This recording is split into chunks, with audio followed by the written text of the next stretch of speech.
Life doesn't always go the way we want it to. Her life was no exception. It was full of difficulties and chaos. She just wanted to live long and peacefully. A young dark-haired man lies unconscious on the grass. An agitated voice addresses the man on the ground, asking how he is feeling. A frightened girl in a smart dress knelt down next to a man. She is puzzled by the fact that she got into an unpleasant situation for herself. Covering her face with her hands due to the intense shock, the girl looked at him and could not believe that she was able to knock down Duke Raka Ainthia himself. Duke Rak Ainthia was the main villain.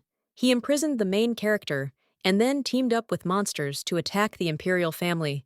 The girl thought it was better for her to leave before she was noticed, because if someone saw them together from the side, she would have problems.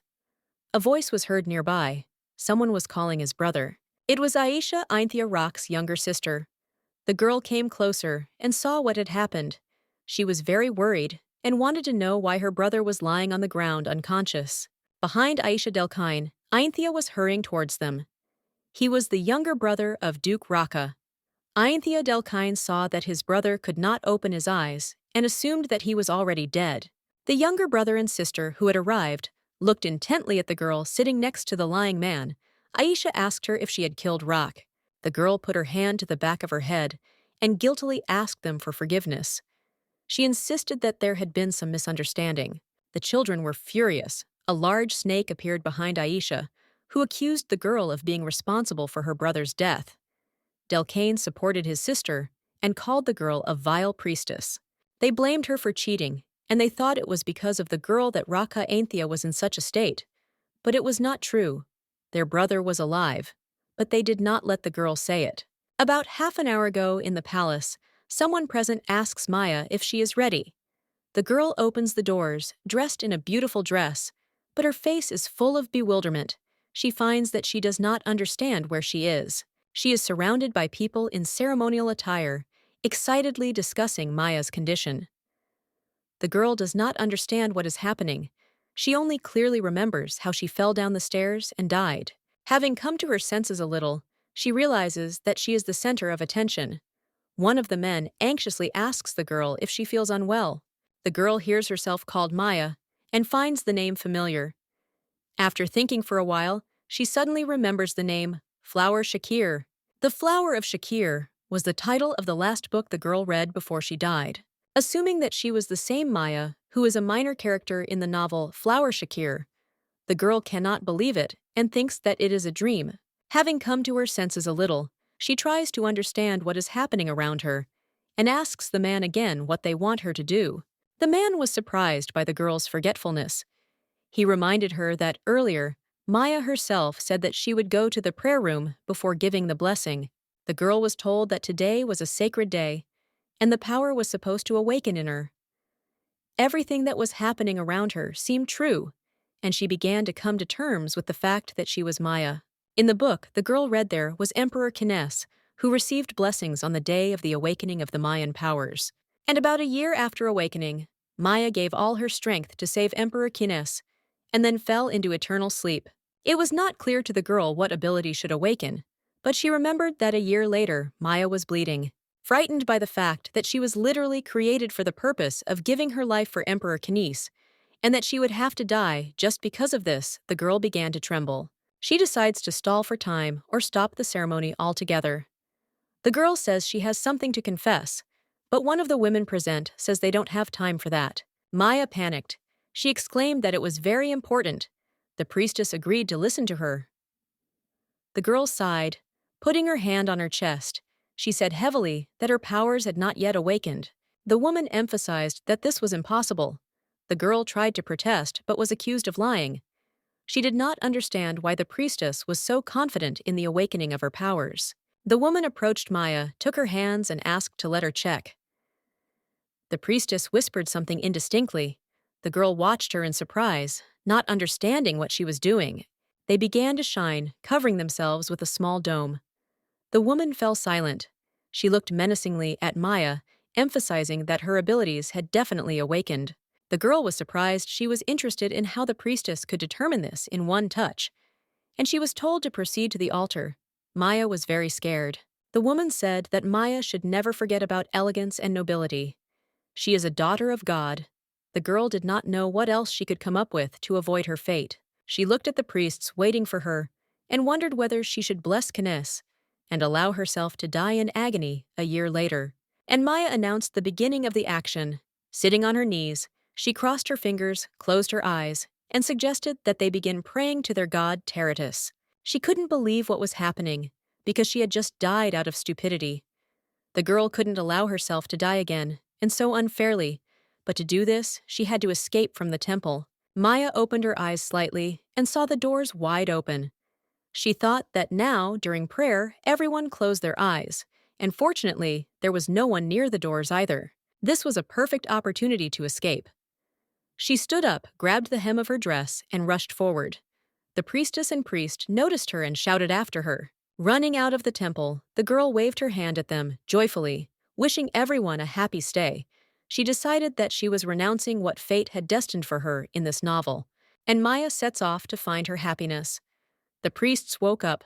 They shouted that she needed to be caught, and the girl sped up, not giving them a single chance to catch her. This is how a minor character from the novel Flower Shakir made her first escape to survive. Maya ran through the forest. A bird flew behind her, asking if she could hear her. The girl did not immediately understand whose voice it was. The bird was saying that if she ran away like that, when her powers awakened, she would not be able to know what would happen to her. The bird was ordering Maya to return to the temple.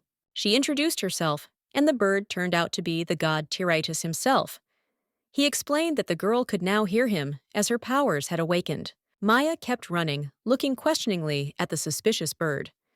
Tyrus said that he must have reached puberty and handed everything over to Fortuna, after which he fell asleep.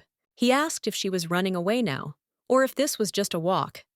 The girl growled, recommending the bird to disappear or to remain silent. Her strength was at its limit, and behind her, the cries of the priests were heard. They spotted Maya, and she continued running, thinking she needed to hide somewhere.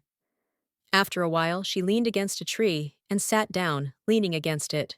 The annoying bird asked if Maya thought anything would change if she escaped the temple, and if something had happened there that he didn't know about. Maya replied that if she hadn't done that, she would have died within a year. Tyrus asked in surprise how she knew that. She wanted to explain everything to him when she suddenly realized that apparently even the god Tyrus did not know that they were in a novel and that she was not the real Maya. The girl looked away, saying that it just seemed that way to her. She had been having prophetic dreams lately. The bird looked at her suspiciously. The girl thought that first she had to hide the fact that she was not the real Maya Tyrus. Laughed. He said Fortuna was playing a little joke. Maya would not die. She would just fall asleep forever. She awkwardly asked what the difference was.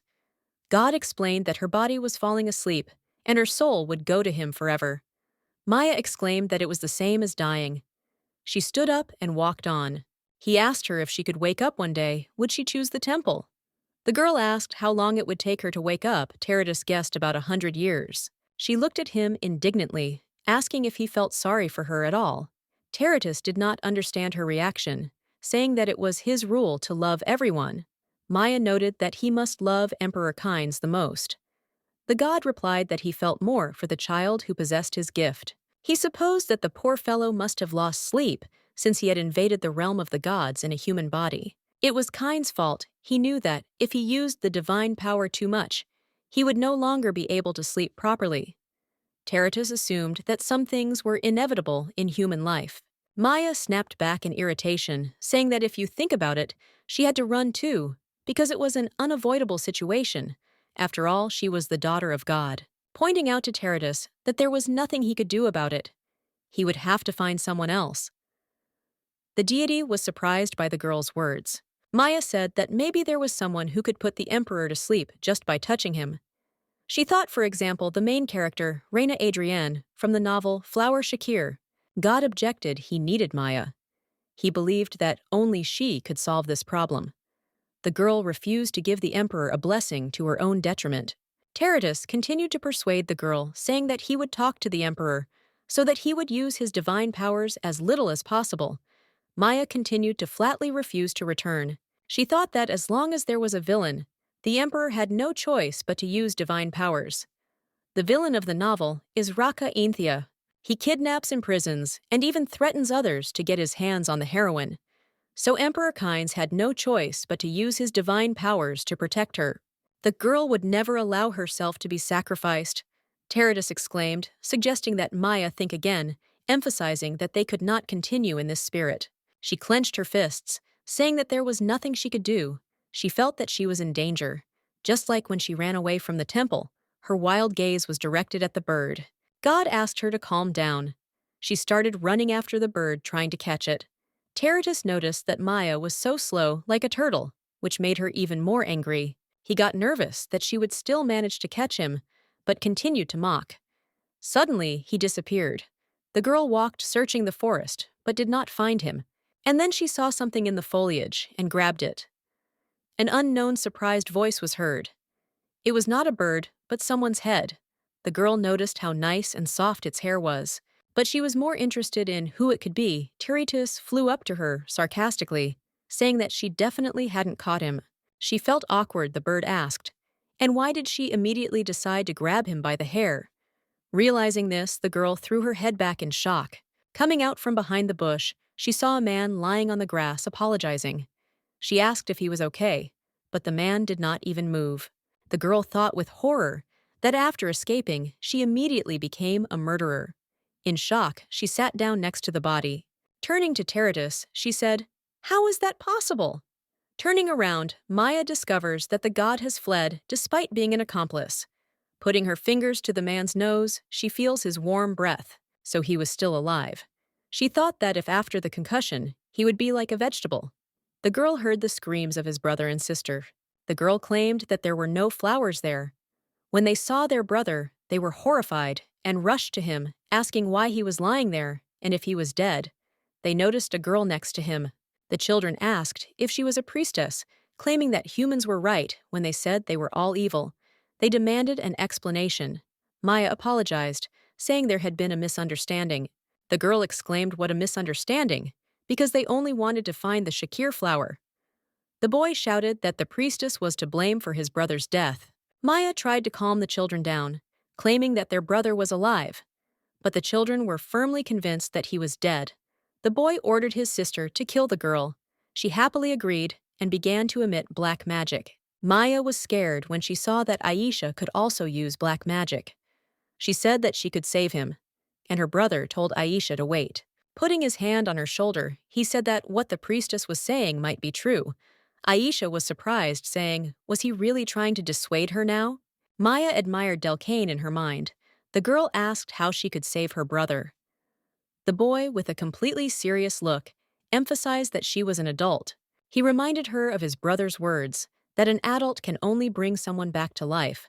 Once he asked his sister if she remembered how he had saved Puiri, whom they had raised together. She remembered saying that after Puiri came back to life, he became so strange he didn't need water or food.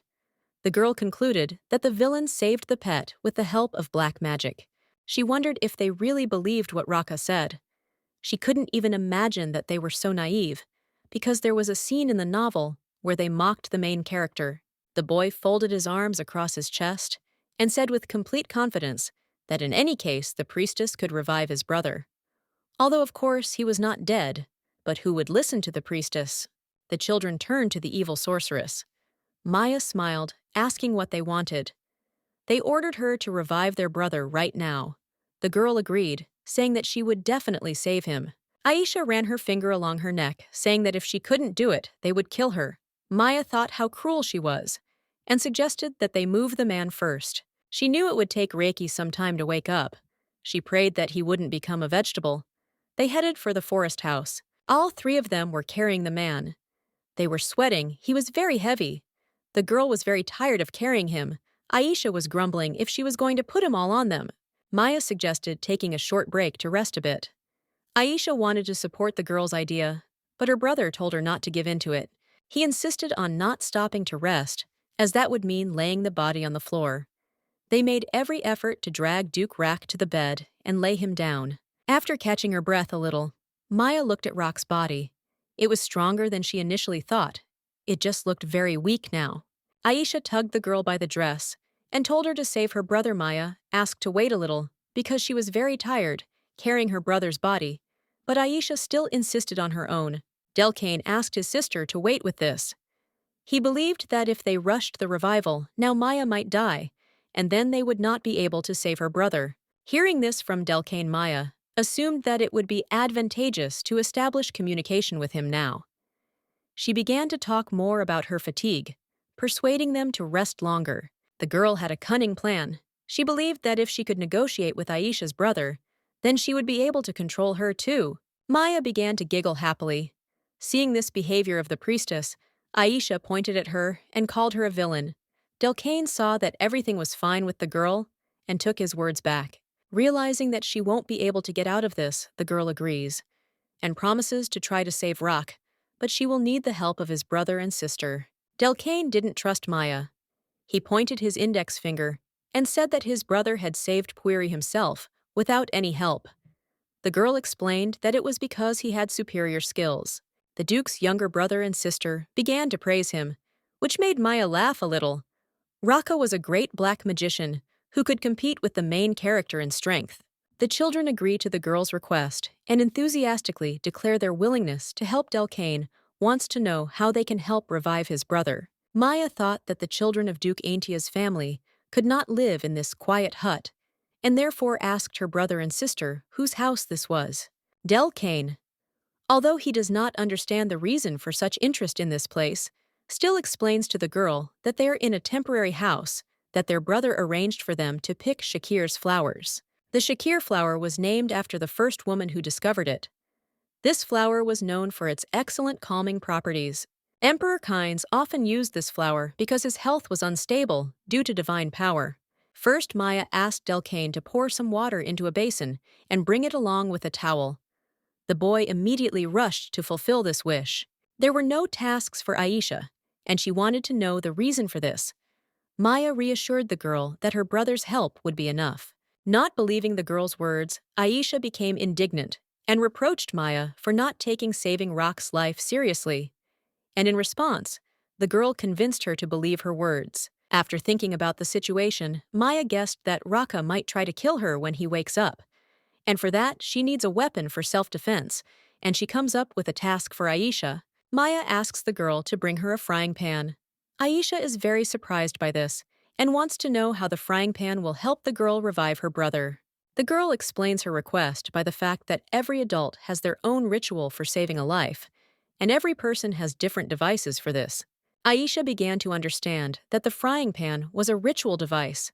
Maya confirmed her guess and added that it was a huge secret that she was supposed to take with her to the grave, but she had to tell it to the girl. The girl hoped that Aisha would believe this obvious lie. Believing Maya's words, the girl began to think that when she became an adult, she too would be able to save someone's life. The girl agreed to bring the frying pan, but before leaving, Maya asked her not to tell Delcane about this in order to keep her method of reviving people a secret. After the girl left too, Maya was able to sit down on a chair and rest. She had been very nervous all this time, and now her body was aching with fatigue. Maya looked at Rock. She was very worried about using the frying pan. If he was unconscious again after that, he would immediately try to kill her when he came to. Night came, and the children lay down together on the bed and fell asleep. At this time, Raka was still unconscious. While waiting for the Duke to finally come to his senses, Maya could not sleep and watched him closely. She took the frying pan in her hands and did not let it go for a minute. The girl noticed a window in the hut. She came closer and opened it. It seemed like a good option for escape. Maya turned around to look at Rock again. She was planning to hit him with the frying pan and run away before he woke up and tried to kill her. Suddenly, someone's voice was heard in the hut. It forbade the girl to carry out her plan. Maya was very scared because everyone else was asleep except her. The frightened girl notices a blue bird on the windowsill and recognizes it as the god Tyrus. He tells her to put the frying pan down immediately. Tyrus blames Maya for thinking about killing a man. The girl justifies herself and asks him to speak more quietly so as not to wake the others. God calms the girl down now, only she can hear his voice, and adds that not everyone is given the ability to hear the voice of God. Maya decides to ignore Tyrus and swings the frying pan at Rock. The bird immediately rushes to stop the girl. The god categorically forbids her to do so. Tyrus stops the girl and blames her for trying to kill Duke Rock. God sensed that the man was still alive, and Maya should not have killed him. The girl explained to the bird that she was doing this not because she wanted to kill the man, but simply because she wanted to save herself. The god objected, because if you hit Rock with all your strength, you can kill him. Hearing this, Maya was a little puzzled and couldn't believe that a villain with black magic skills could just die from one hit with a frying pan. Maya told Tyrus not to interfere with her because she also wanted to live. God told the girl that he did not understand her desire to cling to her life. He believed that everyone has their own destiny. The more she listened to the god's persuasion, the more she disliked it. Maya increasingly realized that she should follow her destiny, and Tyrus supported her thought and told her to return to the temple.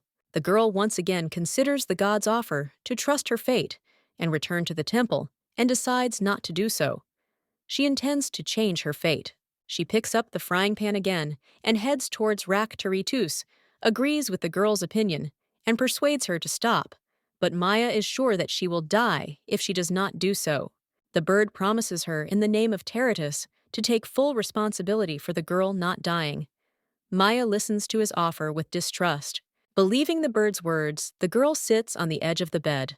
She cannot understand why Tyrus is so persistently boiling her, and thinks that he is not at all like a god. Maya looks at Raka and asks the bird why the god cares so much about this villain. Tyrus explains to the girl that Duke Raka is a very important person. The girl looking at the sleeping man catches herself thinking that Tyrus really doesn't know that he is in a novel, or that he simply thinks that it is important to have a negative character in a novel. She assumed that either Reina and Kynes' relationship wouldn't deepen without a villain, or that there was some extra story in the novel that she hadn't read. Either way, it wouldn't matter to her in a few days. Morning came. Maya was sitting on a chair, sleeping her head on Rock's bed. Tyrus watched her from the window and thought that the girl had behaved completely differently before. God remembered her as gentle and humble. He was worried about her looking very weak before, so he decided to make her physical attributes stronger than other people. According to Tyrus's plan, the girl was supposed to return to his arms by the age of 25. Now he believed that Fortuna's prophetic dream could have frightened her greatly.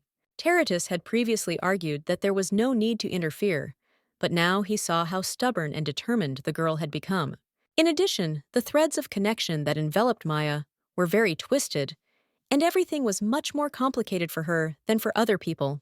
God knew that the girl also had a special connection with Raka, and the Duke, on top of everything else, was definitely using black magic.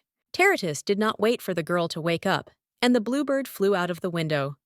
God was very interested in what would happen in the end. Having come to his senses, the Duke sits up on his bed and touches his head with his hand, because it hurts very much. He tries to remember what happened and notices a girl by his bed. Rock was suddenly overcome with the memory of her sneaking up behind him and grabbing him by the hair, then throwing him to the ground. The man smiled and briefly wondered if he should kill her. He couldn't imagine that the girl would allow herself to grab him by the hair and throw him to the ground. Raka stretched out his hand to kill her, and a dark, magical aura began to appear behind him. Suddenly he stopped and thought about how he had not reacted to her at that time. The girl looked very pale. It seemed to him that her neck was so thin as if it would break. She certainly looked weak. The moment she grabbed his hair, Raka felt weak and became somewhat sluggish. This feeling seemed somehow familiar to him. The man then felt the aura of black magic that had enveloped him, and the hum that he heard every time he closed his eyes instantly died down, and he stopped feeling pain. Rock had a feeling that she had affected him, like the Shakir flower. He took the girl's hand to check it. It seemed very strange to him. He could not understand why he felt the same effect from the man as from the Shakir flower. The girl laughed in her sleep, and Raka noticed it. He thought that she was dreaming something good now. The man took hold of her wrists with both hands and mentally allowed her to laugh as much as she wanted, since this was the last time he thought she would laugh. He felt his mind clouding over from the contact with the girl. Raka could not understand what was going on. This was an unheard-of ability, Having changed his mind about killing Maya, the man decides that he is not awake yet. Raka sits on the edge of the bed and intends to go see the twins. He finds a frying pan on the floor near the bed. Picking it up and examining it, the man assumes that Delcane and Aisha were playing here. Raka opened the door of the room where the children were sleeping. He barely managed to cross the threshold when the flames of the aura of black magic rushed at him. The man saw Aisha and called her by name. Raka explained to the girl that before attacking, she needed to understand who was standing in front of her. Aisha was still in bed and did not expect to see her brother and attacked him with magic. Raka thought that he should give credit to the girl for her ability to cope with difficulties and her quick reaction. Delighted by the appearance of her older brother, Aisha began to wake Delcane. She told him that the evil priestess had saved Rock. Delcane replied that he was sure that Maya would succeed. The older brother stood there, perplexed, listening to the twins' dialogue. He thoughtfully touched his chin and tried to find out the details of what they were talking about. The children looked at their brother with concern. Aisha asked Rock about his appetite, and Delcane was worried that his older brother would turn out like Puris. Raka put his hand on the back of his head. He remembered how Delcane cried over the loss of an animal, and he revived it with black magic. Puri was a squirrel-like creature. The man gave it to his younger brother for his birthday, and after his death, he brought him back to life. There were many downsides to bringing someone back to life with black magic, and Raka didn't want to talk about them, so he said that every adult can save someone else's life once in their life. The older brother reassured the children he was an ordinary person and also wanted to eat Aisha, and Delcane admitted that they were very afraid that he would become like Fuiris. Raka asked who had saved him. The children replied that it was the evil priestess, the woman who had been in his bedroom. Then he wanted to know how exactly she had done it. Delcane said that the girl asked him to fill a basin with water and bring it along with a towel. Aisha was in no hurry to tell what she did. The elder brother asked the girl to tell how it all happened. The girl hesitated, but admitted that the priestess had shared a secret with her that she needed to take with her to the grave. Hearing this, Raka looked at the frying pan again and tried to connect the two. He could not understand what the girl wanted to do. Aisha told how the priestess had to perform her sacred ritual with the frying pan in order to save her older brother. Raka assumed that the girl needed the frying pan to cook food and then add poison to it and poison the children. But then it was not clear to him who could have sent the killer. On the other hand, the priestess seemed weak to him for a killer. Raka knew that he had many enemies, and perhaps this girl simply hated him for something. Everything seemed very unclear to the man. He had discovered an ability in the girl that he had never seen before. And on top of that, many strange things. Raka decided to follow her for a while. Maya woke up after Raka had left the room and found his bed empty. She was surprised that there was no one there. Looking at her hands, the girl discovered that they were shrouded in a white glow. She assumed that she had died after all, or perhaps died in Maya's body and was reborn in a new body. The girl went to the mirror and looked into it. There she saw herself in Maya's body and was glad that she was still alive, and Raka had not killed her. Feeling relieved that everything remained the same, Maya realizes that she is very hungry and decides to go in search of food. Maya was very curious to know about the food that was cooked in this world.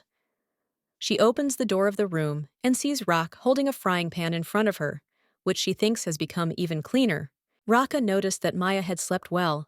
The girl smiled and put her hand behind her head, and then a little shyly greeted him with a good morning. Looking at the girl, the man said that if you looked at her, no one would say that something had happened to her. Maya felt guilty towards him and asked for forgiveness for grabbing Rock by the hair yesterday and then throwing him to the ground. Now Raka understood what really happened yesterday.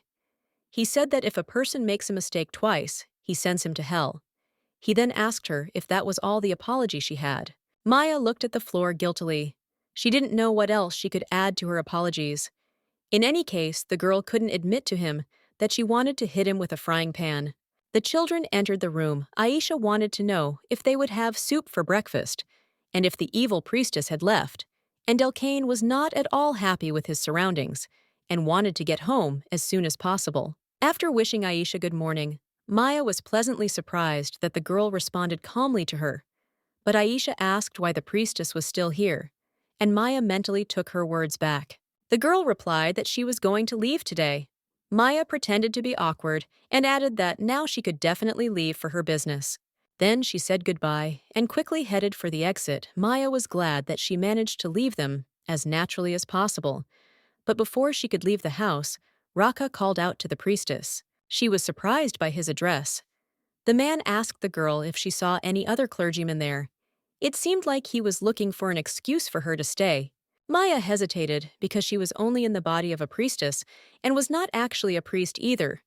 She replied that there was no one else here. Raka handed the girl a frying pan. He asked the girl what she wanted to cook, and since the pan was dirty, he washed it. The girl tried with difficulty to imagine how the main villain in an apron, rolling up his sleeves, could wash a frying pan. The man leaned closer to Maya, making her even more nervous. He quietly said that if she wanted to poison the children, then this time Raka would pretend not to notice, and next time he would not let it go so easily. Raka added that he hoped the girl had understood everything correctly. Maya was a little surprised by such a statement. She had no intention of putting poison in someone's mouth to poison them. Leaving the girl alone, Raka offered to cook her some food on the stove that was in the hut.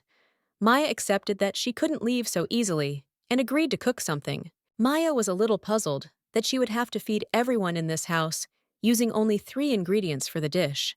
The girl walked over to the kitchen table and looked at the basket of vegetables that were going to be used for cooking. Then she heard breakfast being prepared behind her and turned around to look. Aisha and Delcane were already sitting at the table.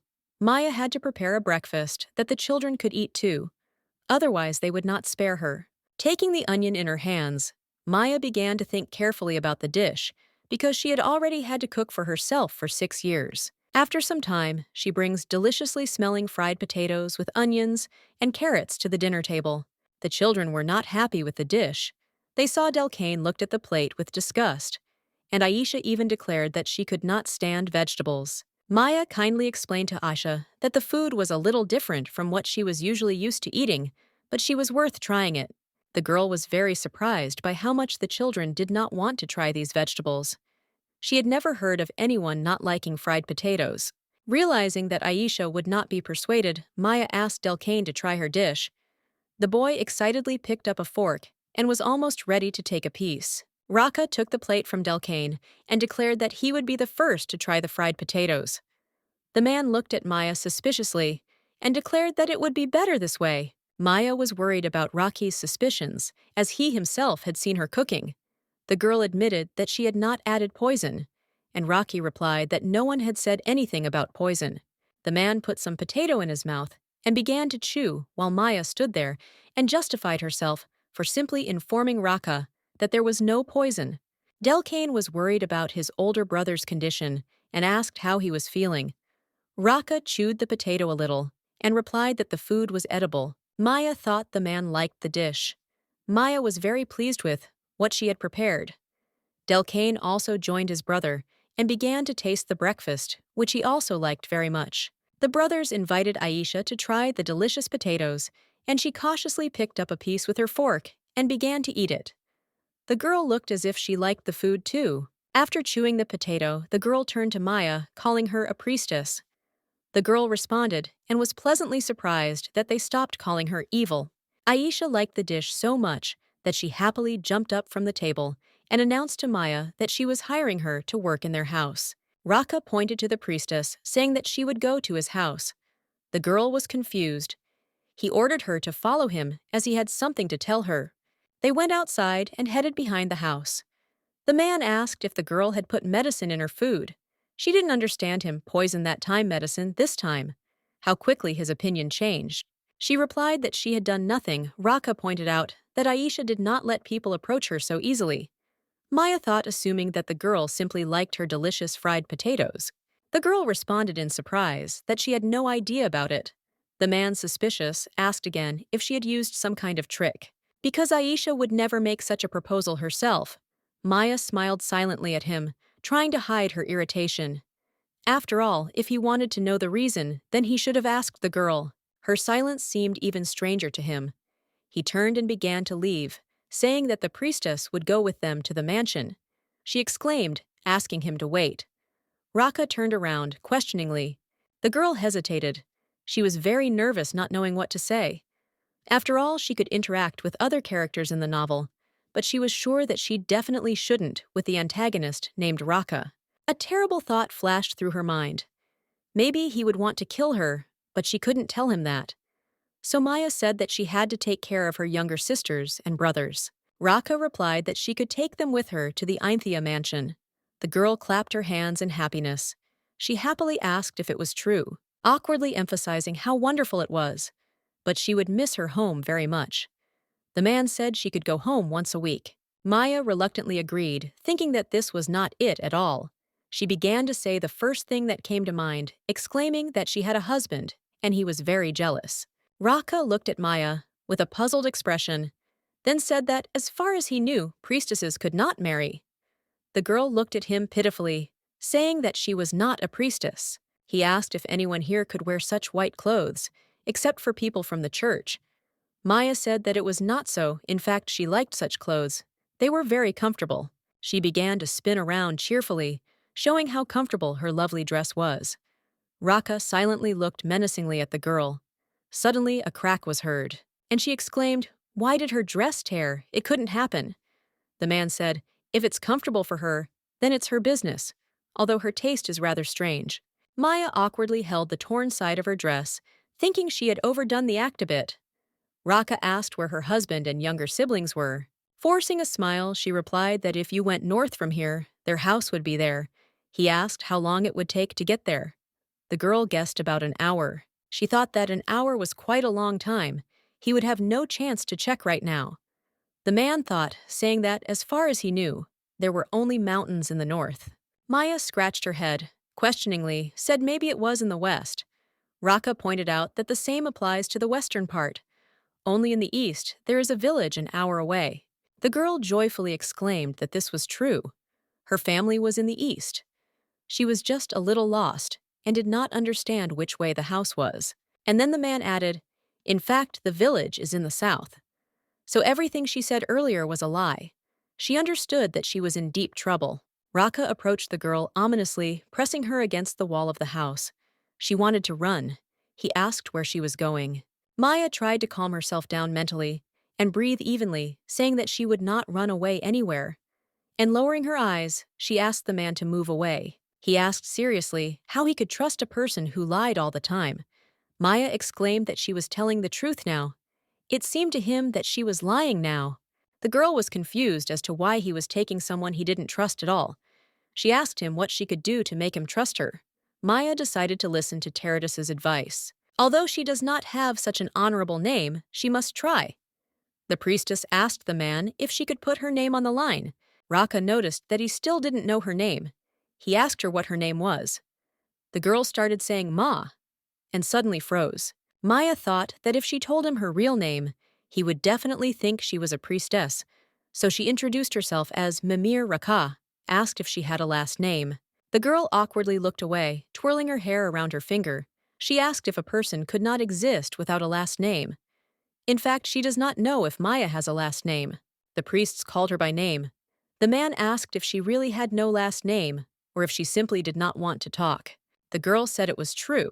In fact, she didn't know who her parents were. And it was true because in the novel, this line was never revealed. Maya may have a last name, but no one knew it, because she was just a supporting character who complemented the main character Kinesis' arc. And even when she suddenly dies, no one was interested because she is a minor character. The girl lowered her head and thought that perhaps it would have been better if she had been born from some travelers, so that she would not have died as ineptly as, for example, she had. Seeing Maya's saddened look, the man noticed that it seemed she had just told the truth. She confirmed his words, thinking that his voice had become calmer. The girl hoped that black magicians did not have some kind of lie detector. She thought that if she learned black magic, maybe she could get rich and make a reference agency. Raka asked, "What was that look in her eyes?" Maya smiled, asking what was wrong with her eyes. She was afraid that she might accidentally say something about the information agency out loud. He began to emit black magic, saying that her eyes had just been half-possessed, something he had seen often before. Raka tried to remember where he had seen that sly look. Coming very close to Maya, face to face, he emphasized that he had definitely seen it somewhere before. His crazy look scared the girl. She said it didn't matter, offering to return to their conversation. He asked if she knew his name. The girl said his title and name. And besides the Duke, who is good at black magic, but it is better to keep it a secret. After all, everyone will find out about it, only after the kidnapping of the main character, Reina. The man assumed that the twins had told her about it. Maya laughed, confirming his words. But of course it was a lie, because when they saw her, they began to fuss and shout. Raka looked at the girl, appraisingly emphasizing that she had also done well with the children today. Maya giggled, saying that she had her own methods. What she really thought was that she was just using the lie she had told the twins earlier. The man had said it would be nice if she became the twins' nanny. Noting that their nanny had just quit, the girl said that it was not surprising. Raka asked what she meant by that. Realizing her mistake, Maya panicked. She apologized for being lost in thought and asked the Duke to repeat himself. An awkward silence fell between them. Then Rakan repeated that he wanted to hire the girl as a nanny for Aisha and Delcane, even though she still seemed suspicious to him. But he had never seen anyone get along so well with the twins. Even Aisha herself wanted to hire her. But he could ask Sharom to keep an eye on the priestess while she worked. Rakan decided that he would do, so Maya thought if she was suspicious, then why didn't he just let her go? The girl thanked the Duke for his kindness, but she had no intention of going to their mansion. She believed that if she went there, she would not have a normal life, because Maya would always worry about being killed at any moment. But of course, she couldn't tell Rakan that the man offered 500 kirks. She asked if the Duke thought everyone was fooled by money. Rakan was sure of it. Maya hesitated and said that not everyone was like that. And the man offered 700 kirks. The girl cried out in the negative. Then he offered 800. She was beginning to get angry and asked if he thought she would agree. And Rakan raised the fee to 900 kirks. And suddenly, Maya fell silent. She thought that, with this money, she could live peacefully in another country. But she was still plagued by doubts. And then the Duke offered 1,000 kirks. Maya immediately agreed.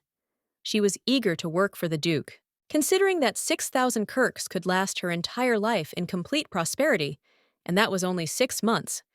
Therefore, she should take advantage of this chance. Perhaps she could even prevent Rocky and the main character from meeting. Then Kines wouldn't need divine power, and Maya would be able to survive.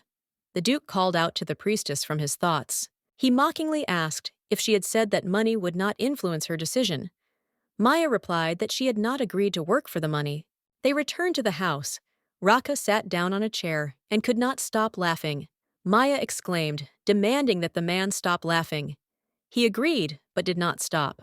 He asked the priestess again if 1,000 kirks would be enough for her.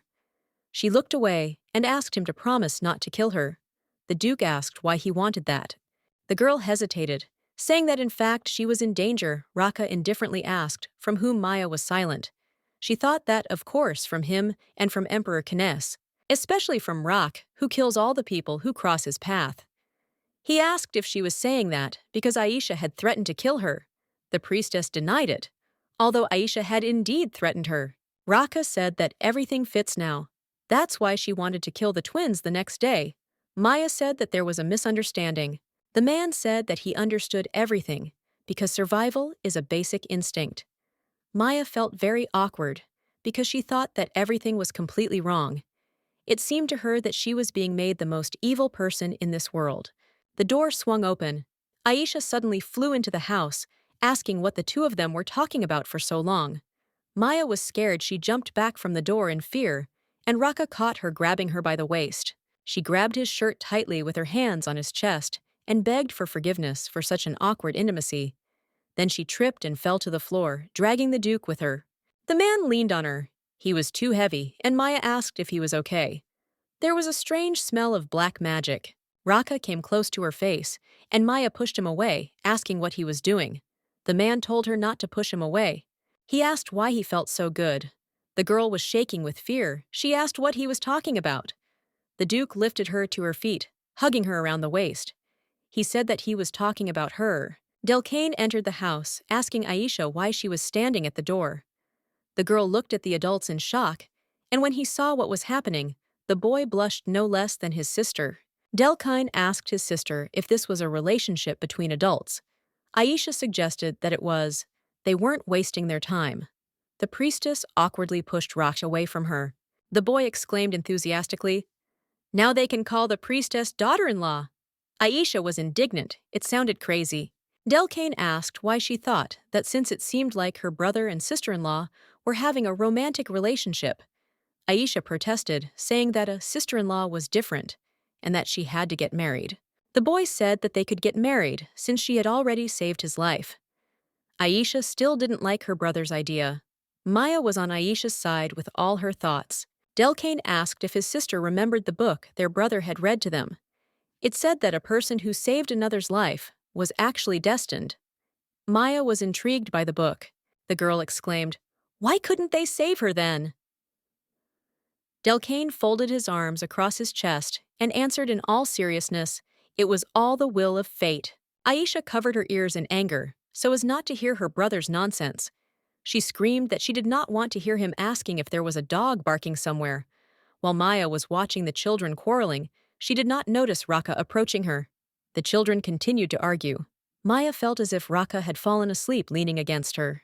Delkane demanded that Aisha treat him with respect, since he was born before her. The girl grabbed him by the collar, claiming that the difference of a minute was completely unimportant. Things were getting close to a fight, and Maya asked the children to stop. They grabbed each other by the hair and began to pull the priestess again, tried to attract attention to herself, but they did not listen to her at all. The girl thought that on one side of her, there were two puppies barking at each other, and a big dog was hanging on her. She didn't know what to do. Maya called Rock, and he answered her immediately. He removed his happy face from her shoulder and looked into her eyes. The girl felt as if he was under a spell. Rock's ears and cheeks were flushed, and he was staring at Maya. The girl apologized for calling his name, but she couldn't wake him up any other way. The man suggested that Maya continue to call him by his name, and hugged her again, resting his head on her shoulder. The girl said that they needed to stop the twins' quarrel before it led to an accident. Raka replied that this would only harden them. Aisha became even more angry, worried about the state of her hair, and began to emit black magic. Delkin exclaimed that she had started it. She emphasized that her brother couldn't even use black magic. He could only fight. The boy noted that it didn't matter, because his sister's head was empty anyway. Maya got nervous. She asked the Duke to look at the children. He agreed, but remained glued to the priestess. Aisha screamed that she would not leave it like that. Delkane turned to his daughter-in-law, exclaiming that she should take care of herself. Suddenly, Raka released her from his embrace, turned around and used black magic, stopping the little girl's mischief. The girl screamed in pain. Maya fell to the floor. The house was covered in smoke. The priestess noticed that the magic had even damaged the floors. Raka turned to the twins. Delkane asked for his forgiveness. Aisha grumbled that he only had himself to apologize for. Raka told the girl that she would be punished for using black magic. The girl wanted to object, but her older brother did not let her say a word, saying that he had warned her that she could only use black magic if something threatened her life. Aisha exclaimed that she understood that, but Delkain had said that Raka would marry the priestess. He looked questioningly at his sister, and the girl blushed and cried out even more forcefully, asking when the two of them had become so close and whether it was true that her brother was going to marry her. Maya felt nervous from her endless experience reading romantic fantasy. One could say that in such situations, villains could lose their temper. The girl jumped up and stood between Raka and the children, asking them to wait. She was ready to provide an explanation. The man asked why this was necessary. He was sure the priestess had used some trick on him. Maya looked at him indignantly because she was the one who pushed him away when he hugged the girl. She exclaimed that she had done nothing of the sort. Raka approached the girl, asking if she meant to say that she had brought him to this state, but had done nothing. Maya turned to the children, objecting that because of his outrageous speeches, the children could misunderstand everything. The man smiled contentedly, saying that he was telling the truth, that there could be misunderstanding here. Aisha shuddered. Delkane stressed that she could see he was right. The girl still couldn't believe it. He suggested she just accept it. As Maya had feared, they had already misunderstood everything. The girl was upset no matter how hard she tried. Everything only got worse. She sat down, burying her face in the table.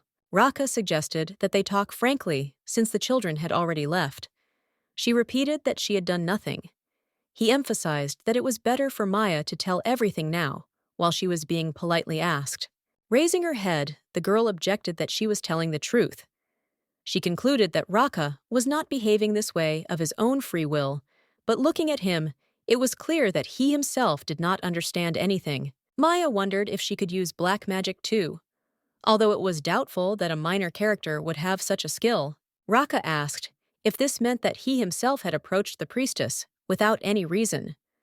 The girl emphasized that, in fact, she was good at keeping secrets, and she can pretend that nothing happened. Raka looked at Maya with horror. His gaze frightened her. She clapped her hands joyfully, saying, "And there will be nothing between them." The Duke asked if she didn't like him that much. The girl was surprised, assuming she had misheard, and he repeated his question. The man turned away, exhaling. He told her to forget about it.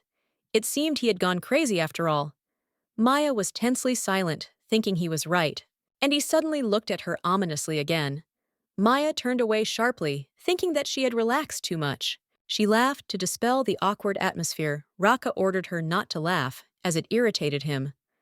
The girl obediently agreed. Raka threatened that if Maya did not tell what happened, he would come to the mansion and look for information on her.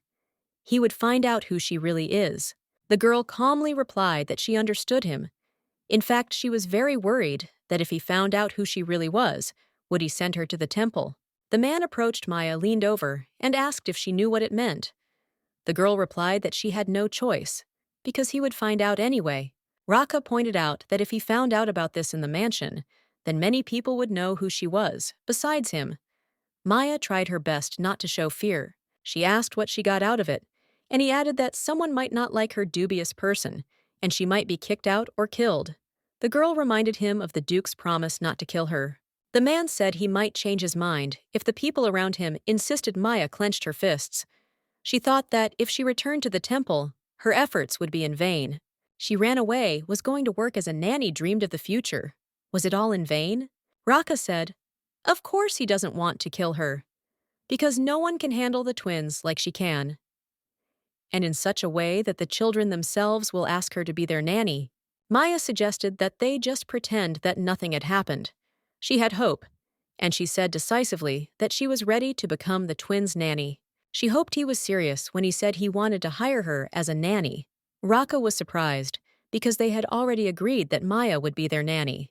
The girl reminded him that she had not yet signed the contract, and that he himself considered her to be only a hindrance to him. The man looked away thoughtfully, saying that he had not thought about it. Sitting down at the table, Raka said he had to apologize for being so negative. He smiled, saying he should have been more patient. In any case, Maya had done nothing wrong, so there was no need to find out who she was just yet. He would gradually learn about the priestess as long as she was around, so she shouldn't refuse to be a nanny. The girl looked at him silently. It seemed to her that the Duke was kind to her. The door of the house opened. Delcane exclaimed that he had arrived. The boy was holding some kind of plant in his hands, saying that he could not find anything, they were all dried up like this one. Maya asked what it was. The Duke said she didn't need to know, Delcane added. It was the Shakir flower. Raka glared at him, and the boy fell silent. The girl asked if the boy had gone with Aisha to buy flowers. He replied that he had gone alone because Aisha had gone to her room and was not coming out.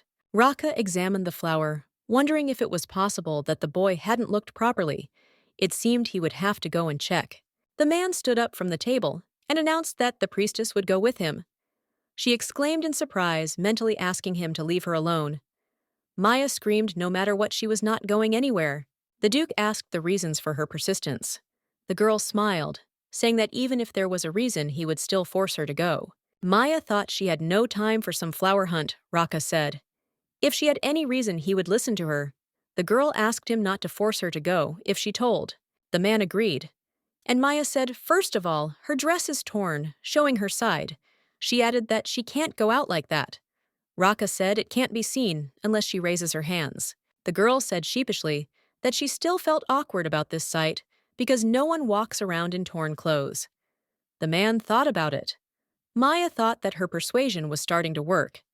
She continued secondly, she is a real homebody, so Maya does not like to go outside.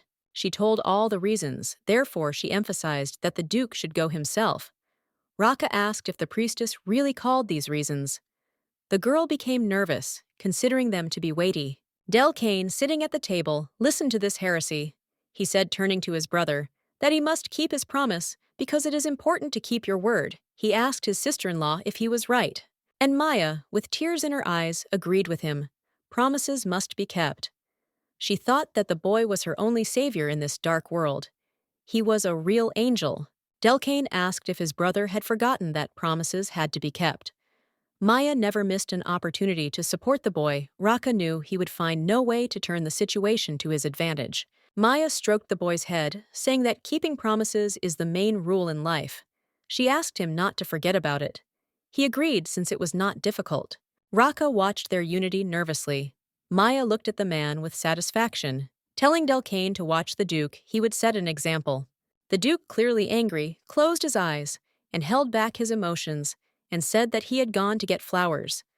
The girl thought that this was 2-1 against the darkness, and this is more due to his blood relative Maya. And the boy left the house. They happily waved to the man, saying goodbye to Rakan and wishing him luck. Maya sat by the window, sighing sadly.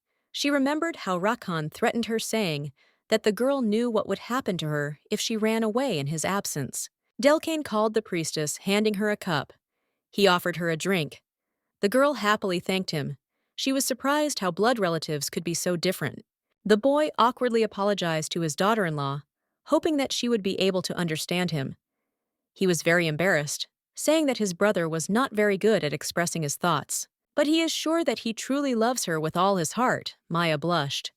She thought it was time to sort out this misunderstanding. She stood up, saying that she and the Duke had no relationship. The boy was touched, saying that judging by her blush, she also had feelings for her brother. He was a bit mean, but he really liked her. Maya thought it was all wrong. Delcane added enthusiastically that he could swear to it. He had never seen his brother look at anyone like that. The girl tried again to explain everything as a misunderstanding, but the boy grabbed her hands, objecting that he had read about it in a book. He exclaimed that the eyes, they could not lie. He said that he understood that his daughter-in-law was angry now, but could she forgive his brother at least once? Delcane looked at her with such a sweet, pitiful look. The girl understood that it would be extremely difficult to convince him, so she simply answered that she understood him. She thought that perhaps Delcane would be the hardest to deal with. Meanwhile, Raka walked through the forest in search of Shakir's flowers.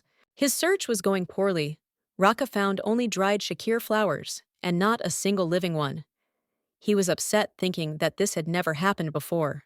These flowers belonged to the Imperial family, so he had no choice but to steal the flowers. He wanted to look around more, when suddenly he heard voices. Turning around, he saw the Imperial Knights. One was suggesting to the other that they look for flowers instead of tending to the temple. They were discussing the interrupted blessing ceremony. Raka realized that the Imperial Knights were secretly cooperating with the temple, which explained why they had been strangely quiet lately. One of the men noted that the priests were telling the truth. There really were no flowers. The second suggested that they were not looking hard enough, ordering them to search more carefully.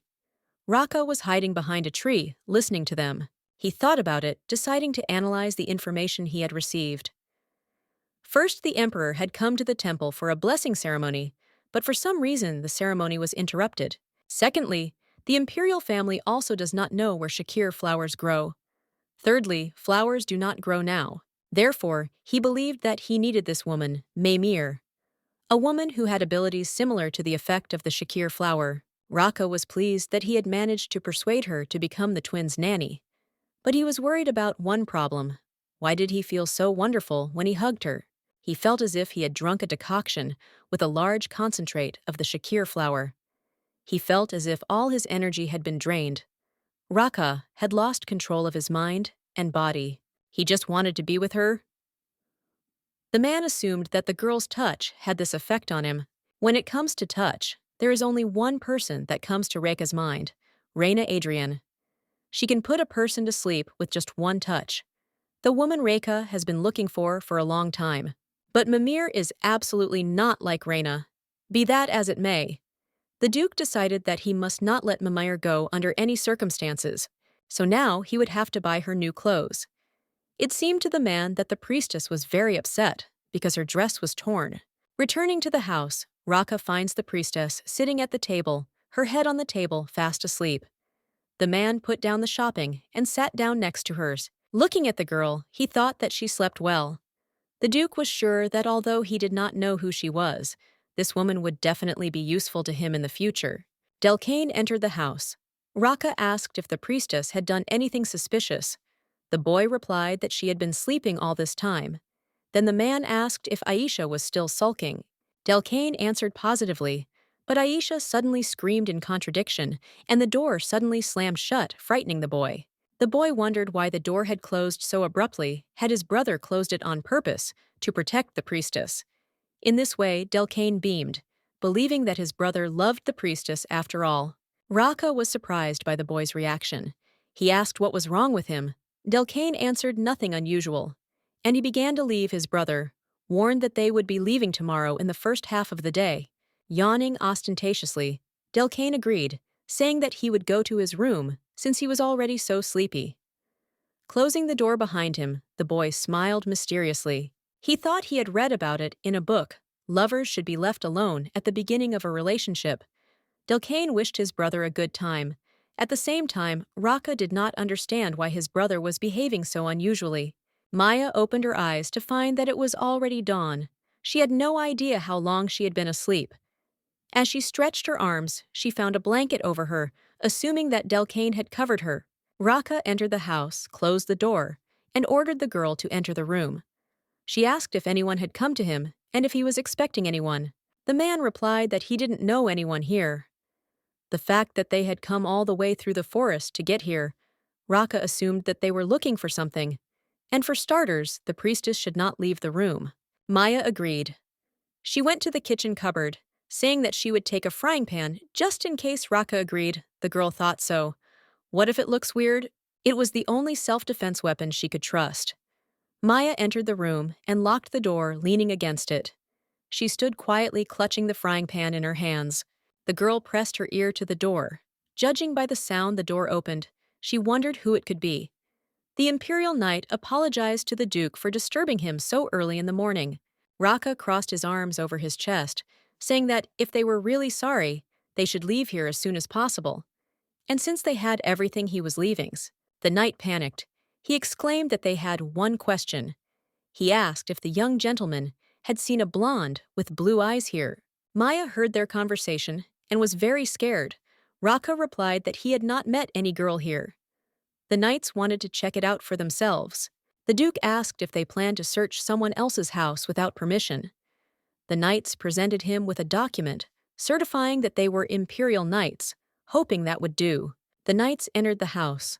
Maya stood by the door, holding the frying pan tightly.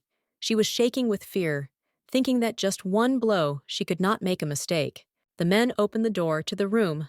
Raka said that it was better not to go in there. This was his brother and sister's room. They were a bit wild. The children screamed when they saw the strangers. Aisha exclaimed who they were to enter their room. Delcane told his sister to grab the knight.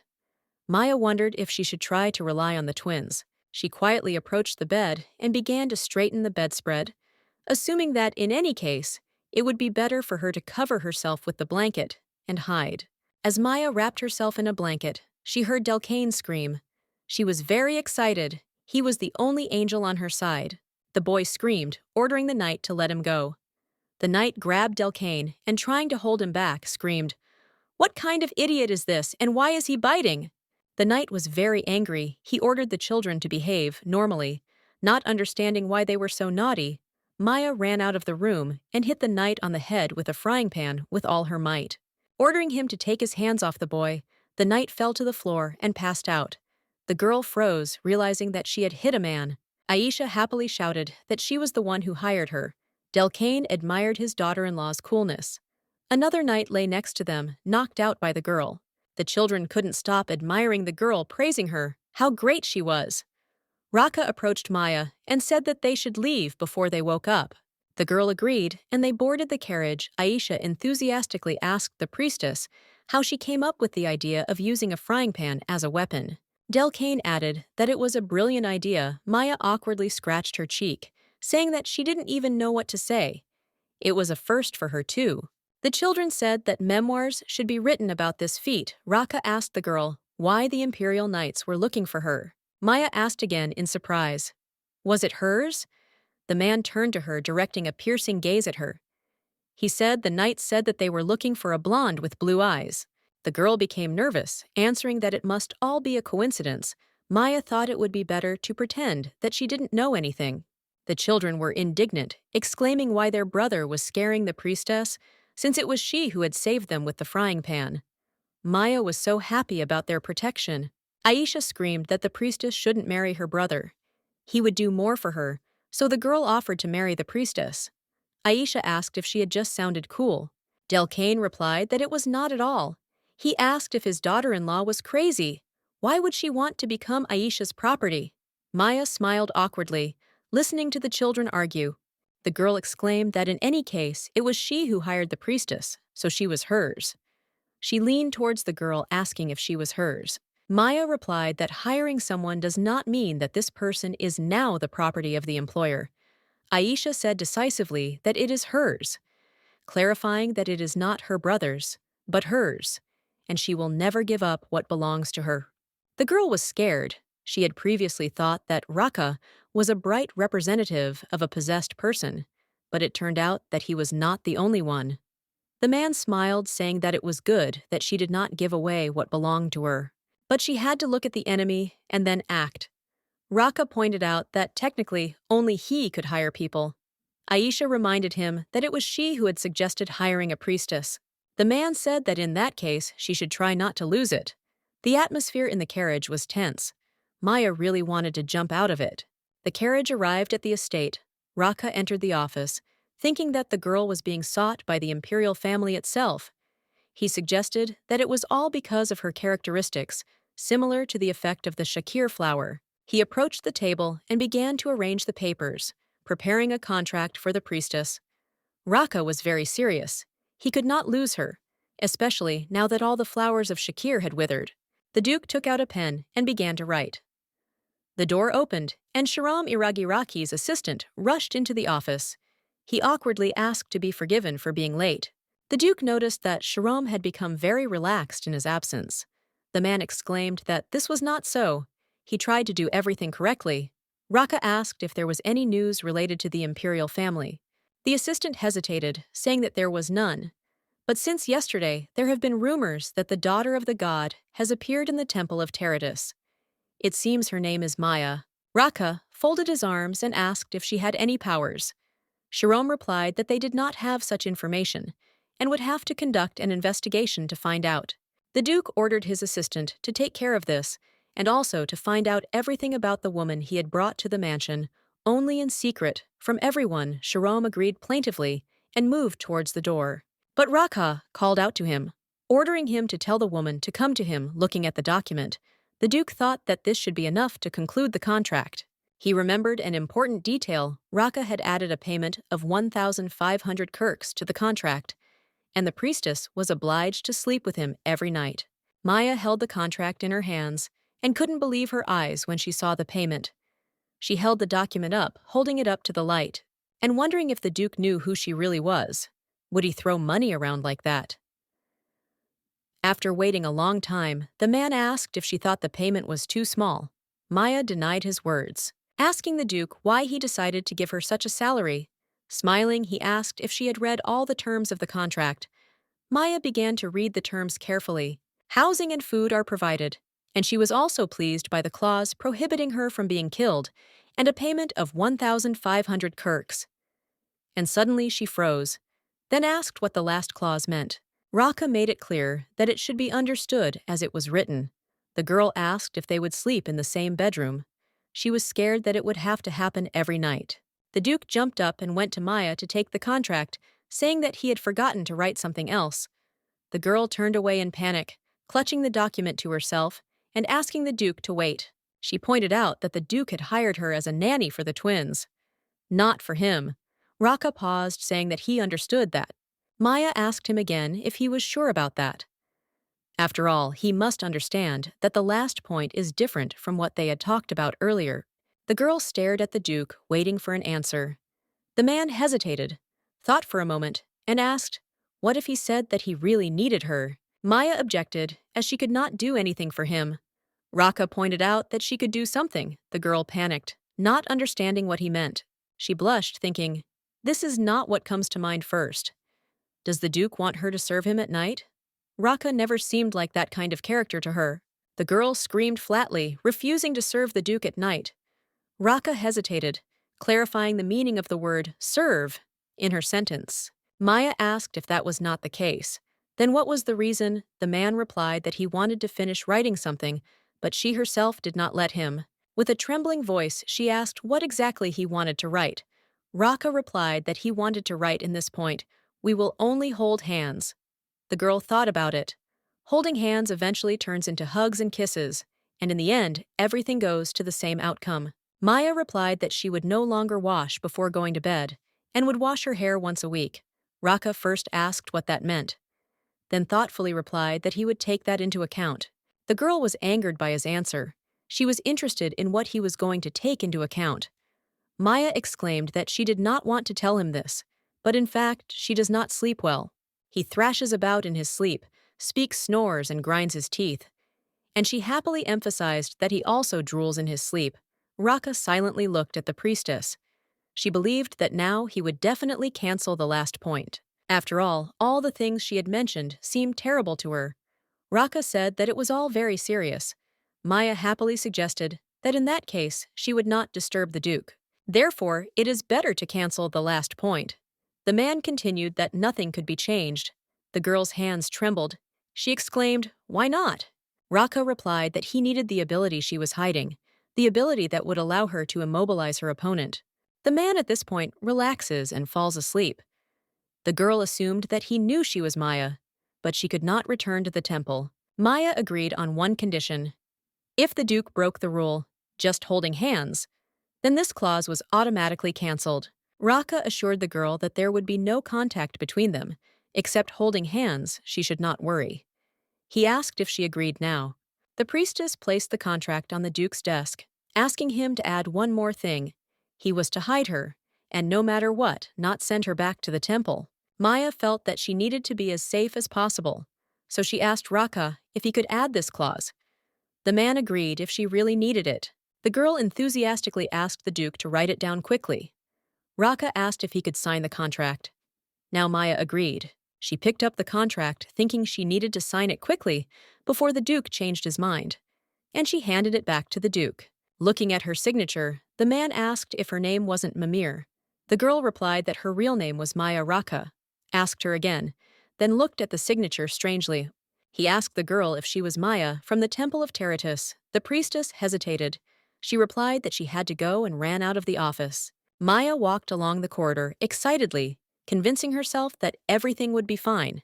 And who knows, maybe she was lucky. As she entered the room, she breathed a sigh of relief. Now she didn't have to worry about Raka finding out about her real identity. The girl thought that her ability worked on Rake, but she wondered why she was fine. Apparently, this ability is completely different from the effect of the blessing. Perhaps she is not using her ability, but simply passing it on. Looking at her hands, Maya wondered why Rocky needed her ability. The children's cries were heard calling for the priestess. Maya turned around, not understanding where the sound was coming from. The children joyfully shouted that they were there at the fence of her balcony and invited her to go play with them. Delcane asked if his sister-in-law had finished talking to their brother. Maya was surprised by their appearance. Looking out onto the balcony, the girl saw that the children were hanging on the railing. She emphasized that it was dangerous to hang like that and asked them to move away so that she could climb over to them. Having climbed down to the twins, the girl asked what they were doing there. The children hesitated. Then Delcane exclaimed that Aisha had said she didn't want to train and ran away.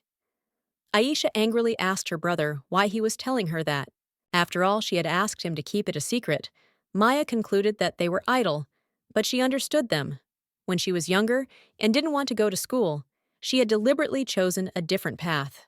The priestess thoughtfully said that there was nothing wrong with that. The children suddenly fell silent, looking at her in surprise. Aisha enthusiastically said that she really liked the priestess. After all, she is a good judge of character. Delcane laughed, noting that their brother had also fallen for his daughter-in-law's charms. Aisha reminded her brother that he could not call the priestess his daughter-in-law. Delcane objected.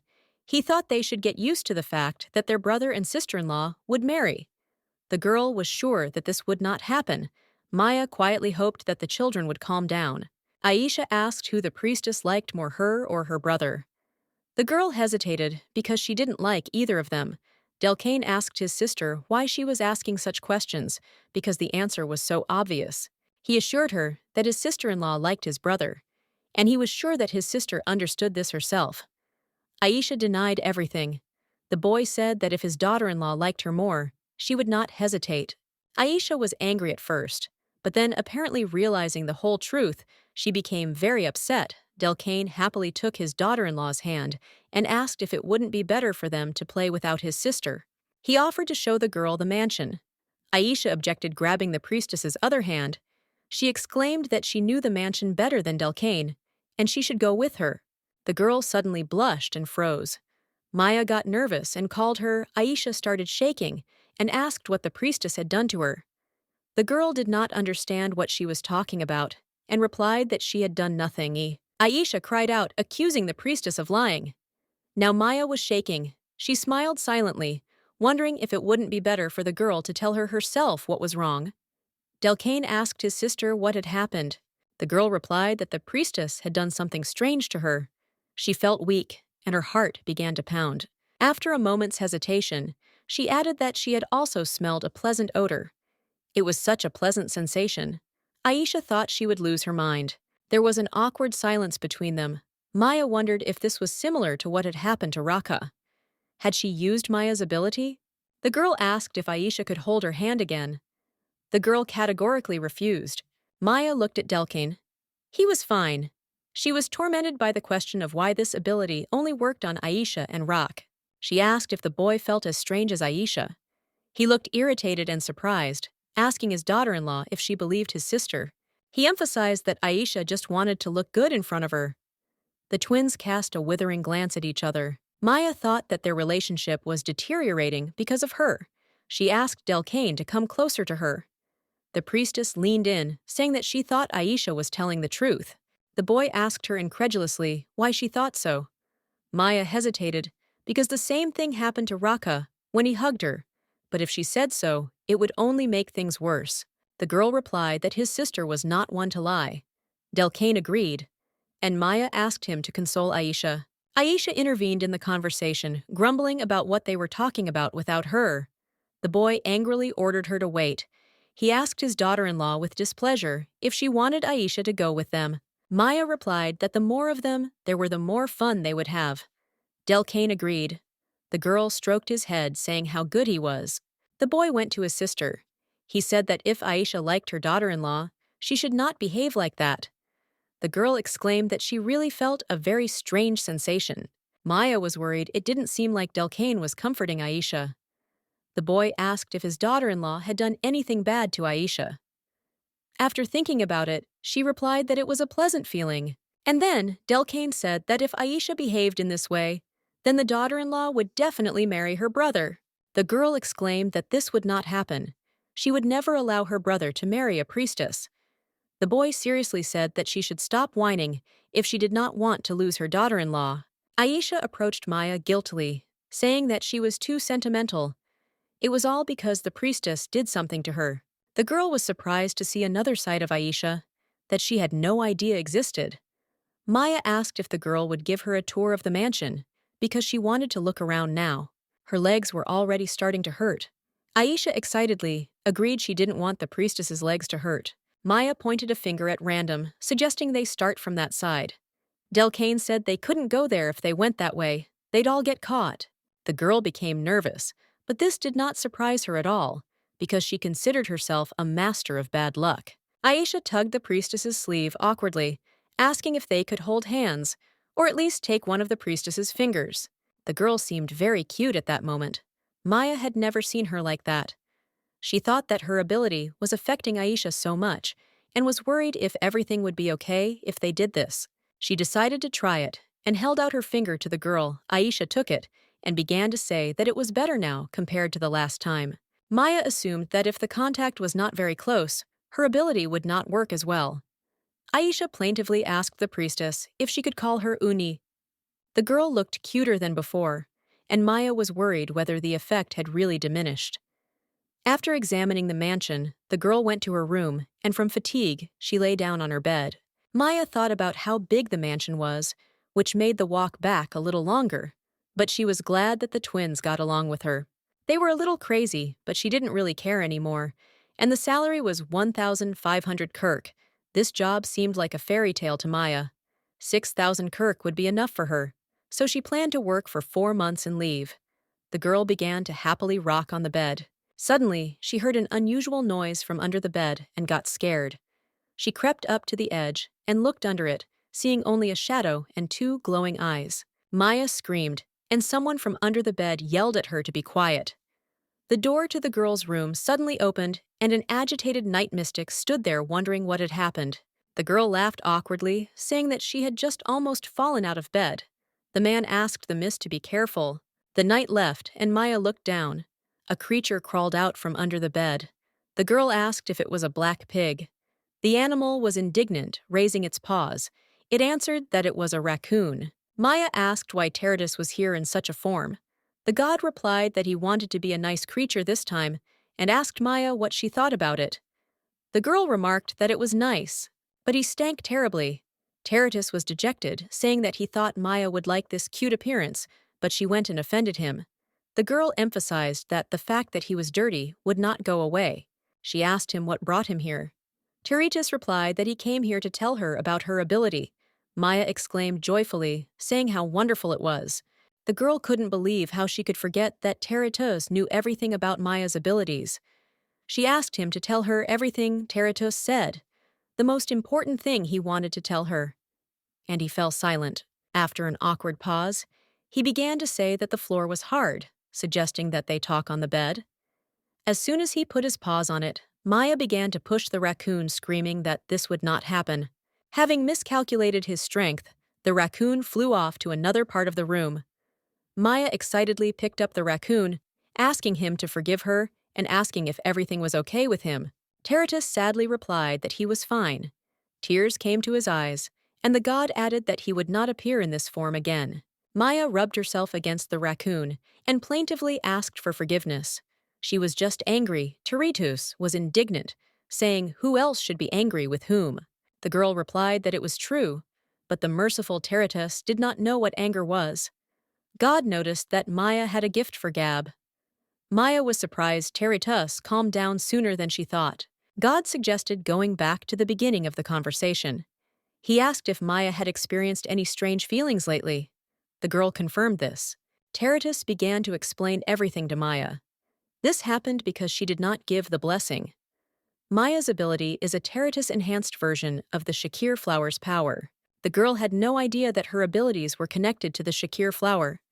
She asked how it was connected to the blessing. God replied that the Shakir flower in moderate quantities acts as a sedative, but in excess, it has a stimulating effect. Maya asked again what stimulating meant. Tyrus answered, simply, put it affects others, as if someone had drunk a love potion. The girl asked again, because she did not understand anything. God continued, because Maya is blessed, her powers have awakened, and her ability only manifests itself when in contact with someone. The girl exclaimed, why is he telling about this only now? Tyrus emphasized that last time they had to quickly separate, but he came as soon as he learned that Maya had agreed to spend the night with the Duke. The girl insisted that this was why he should have told her about it earlier. If she had known about it, she would not have accepted Rocky's conditions. God said that if Maya wanted to get rid of her ability, she could give a blessing. Maya grabbed the raccoon by the scruff of the neck. Asking him to repeat what he had just said, the animal trembled. Tyrus screamed, demanding that the girl let him go, for this was blasphemy. Maya continued to hold the god by the fur. She asked if there was another way. And if there was, he had better tell her. Tyrus asked plaintively if Maya would let him go if he told her. The girl agreed. Having lowered the animal to the floor, the god began to tell about the existence of sacred relics, similar to his aura. With their help, one can block the ability. If you touch the relic, it will have a stabilizing effect. Maya asked if God brought the sacred relic for her. He replied that sacred objects are not created for such a purpose. Maya was incensed, and Tyrus corrected himself, saying that since he was partly to blame for this, he would give her something. In return, if she did use the relic, she would have to help him a little. The girl thought that the main thing for her was to hold out for 4 months, so she happily agreed. Tyrus promised to bring her soon. And for now, he said goodbye to Maya. But Maya stopped him, asking if her body was suffering from using the ability. He explained that this problem would only arise when she gave a blessing. She also wondered if her ability could not affect someone. Tyrus replied that it shouldn't work on an ordinary person, because the Shakir flower only works on someone who has special abilities. For example, superpower, holy, or magical power. Maya realized that the ability did not work on Delcane because he is not a black magician. Tyrus left, and Maya lay on the bed, looking at her hands and taking in all the information she had heard. She thought that was the difference between a main character and a supporting character. After all, Reina can simply make a person fall asleep, whereas Maya has no control over her powers at all. The girl was so happy to earn 6,000 Kirks, but now she felt only annoyance. Maya was very tired. More mentally than physically, she decided that it would be better to try to change something than just thinking about why she is doing this. The girl mentally encouraged herself. She needed to think of something quickly because starting tomorrow, Maya would be spending the night with Raka, and she fell asleep. The girl was awakened by an unfamiliar female voice. Opening her eyes, she was frightened to find a maid in the room. She introduced herself. The maid's name is Rita. She works in the East Wing. Maya asked what brought her here. Rita informed the miss that the Duke was calling her. The girl asked what time it was. The maid answered that it was past midnight. The girl thought that according to the contract, she would start work tomorrow, but apparently she had to start work now because it was already midnight. Maya thought her boss was angry. The maid asked Miss about her health. The girl asked if the maid could tell him that she was sleeping. She refused Miss because the Duke's order was above all else. The priestess was upset. Was there really no one in the Inthia mansion who could be on her side? Getting out of bed, the girl put on her slippers, telling the maid to take her to the Duke. She felt that there was no choice but to face the problem head-on. The maid called to the nanny, saying that she should first change her clothes, only then would they go to the Duke. Maya turned around, seeing a cute nightgown. Rita excitedly announced that she had prepared the clothes especially for her. The girl was embarrassed, wondering if she needed it. She said that the Duke was not calling her for that reason. The maid giggled, blushing. She said that she should not be embarrassed in front of her. Maya asked if the Duke had told her that she did not have to wash before the meeting. The maid remembered the Duke saying that Maya did not need to wash and that it should not affect her sleep. But she told the nanny that he had said that the servants should pay special attention to her. It was her first day, so of course she was nervous. And after this instruction, Rita realized that she, as a servant of Duke Anthius, had a very responsible task. And Maya thought that no matter what she said, she would not be able to correct this misunderstanding. The girl arrived at the Duke's room. The man invited her to come in, but she did not dare to do so. Maya was very embarrassed. She had to cover her nightgown with a robe. Maya was very worried about what Tyrus was saying. In moderation, the ability acts as a sedative, but in excess, it has a stimulating effect. She believed that until the god brought her the sacred relic, she should try to avoid contact as much as possible. Raka noticed the girl's sad look and asked if there was any problem. The girl answered negatively.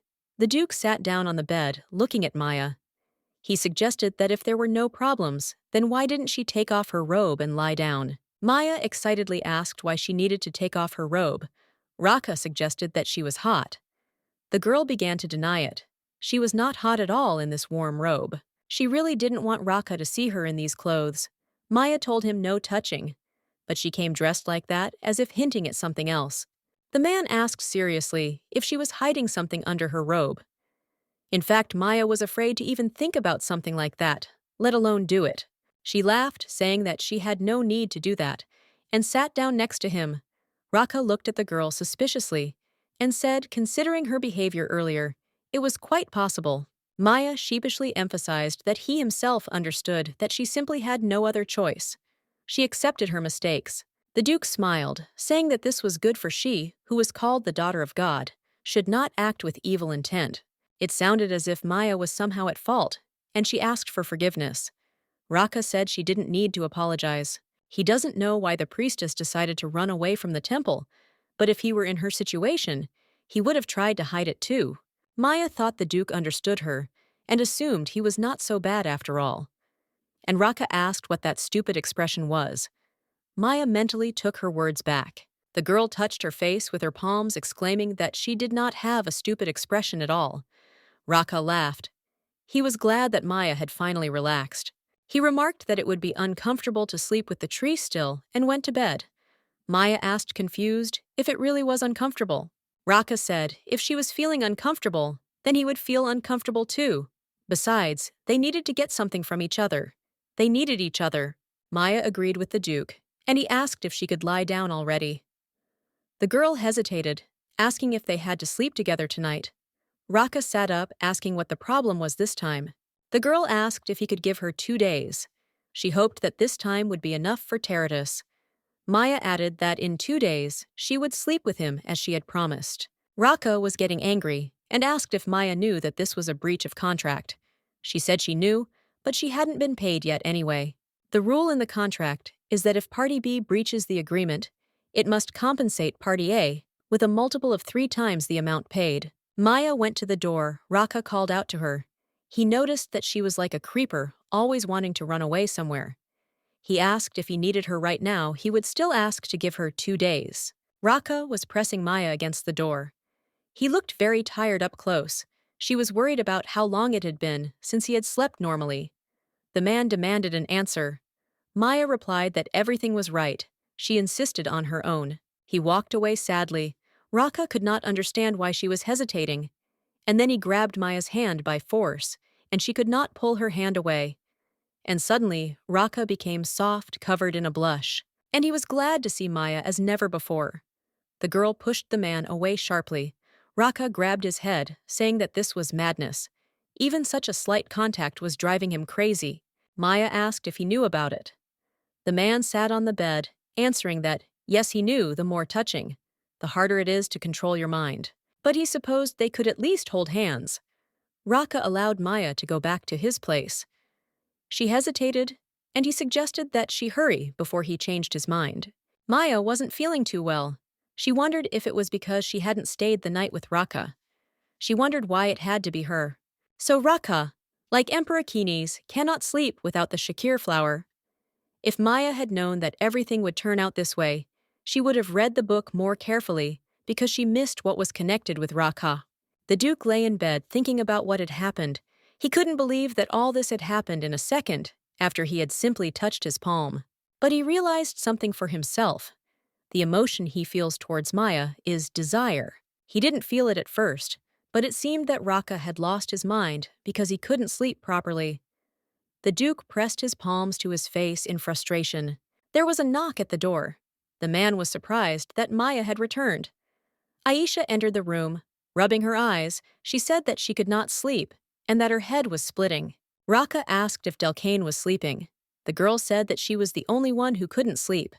She went to her brother and hugged him. He asked if she had tried anything to sleep. Aisha replied quite seriously that of course she had counted to 100 sheep. Raka stroked his sister's head. He thought it was because she used black magic. That's why he was against Aisha learning and using black magic. The use of black magic was arranged in such a way that as the body weakened, black magic began to grow, which consequently led to increased anxiety and fear. Raka was very worried about his younger sister and asked her not to use black magic anymore. Aisha made it clear that she would think about it, and the man called her stubborn. He did not want either of the twins to be unhappy, but he could not stop the Duke and Duchess's harsh methods of upbringing. They believed that no one should see any weakness in Anthias. Black magic ran in their family. The Duke and Duchess told the children to kill what was most dear to them, because the ability to wield black magic was not without pain. So as soon as Raka came of age, he used forbidden black magic to drive out the Duke and Duchess. Aisha hugged her older brother tightly, and he mentally blamed himself for the fact that If he had known earlier about the disadvantages of black magic, he would not have made these children suffer. The girl looked at Rock and asked him why he was so serious now, and whether it was because Aisha looked like him. The man smiled back and said that the girl was as stubborn as anyone. Aisha raised her head and said that Sharam always told her that she was as stubborn as the Duke. Raka was skeptical of what Sharam was saying about the girl, but she continued to insist that he was constantly reproaching her for this. At this point, Raka suggested that they put all jokes aside and put Aisha to bed. She agreed and happily climbed under the covers and began to close her eyes, as her brother had told her to do. Aisha felt that her head had suddenly stopped hurting. Although it usually continued to do so until the morning, Raka suggested that the girl quickly fall asleep before the headache returned. There was a pleasant smell in Rock's room, which Aisha smelled and told her brother that she had smelled this pleasant, relaxing aroma somewhere before. The man was surprised by this and did not know how to explain it. The girl suddenly jumped up and started asking questions at her brother. She accused Rock of sleeping with Maya the night before. The next morning came. Maya got up early. She felt great. The girl sat in a chair and enjoyed her breakfast. For her, nothing could compare to a morning cup of tea. The maid came into the girl's room. She reported with alarm that Miss Aisha had disappeared somewhere. Maya was so shocked by this news that she even spat out her tea. Wiping her face with her hand, Maya asked the maid to explain what she had said. The maid explained that she had passed by the girl's room and found it empty. Maya couldn't believe that something like this could happen on her first day as a nanny. She was afraid that the Duke would find out. The maid said that she hadn't reported anything to him about it. The maid was also worried about the Duke's reaction. She told the girl that Miss Aisha always disappeared on the day of the etiquette lesson. It seemed that everything was much more serious than Maya thought. The maid looked very scared because they had never been able to find the girl before. Because of this, the previous nanny had a very hard time. Maya smiled and tried to calm the maid down. The girl realized that Aisha liked to declare war from the very morning. Going out onto the balcony, Maya started looking for Delcane. The maid said that the boy was also looking for Aisha. Then the girl, hearing this, also decided to go looking for the girl. In the yard, Maya saw Delcane bearing a squirrel-like animal. The girl realized that now was not the time to distract him. Aisha was running through the corridors of the castle. The maid tried to call her, but the girl passed by, heading straight for Maya. Aisha saw the girl and asked her directly if she had slept with her brother. Maya was very taken aback by the girl's question and did not immediately understand what was being discussed. The girl responded by saying that she had not slept with him. Aisha demanded that Maya tell her the truth.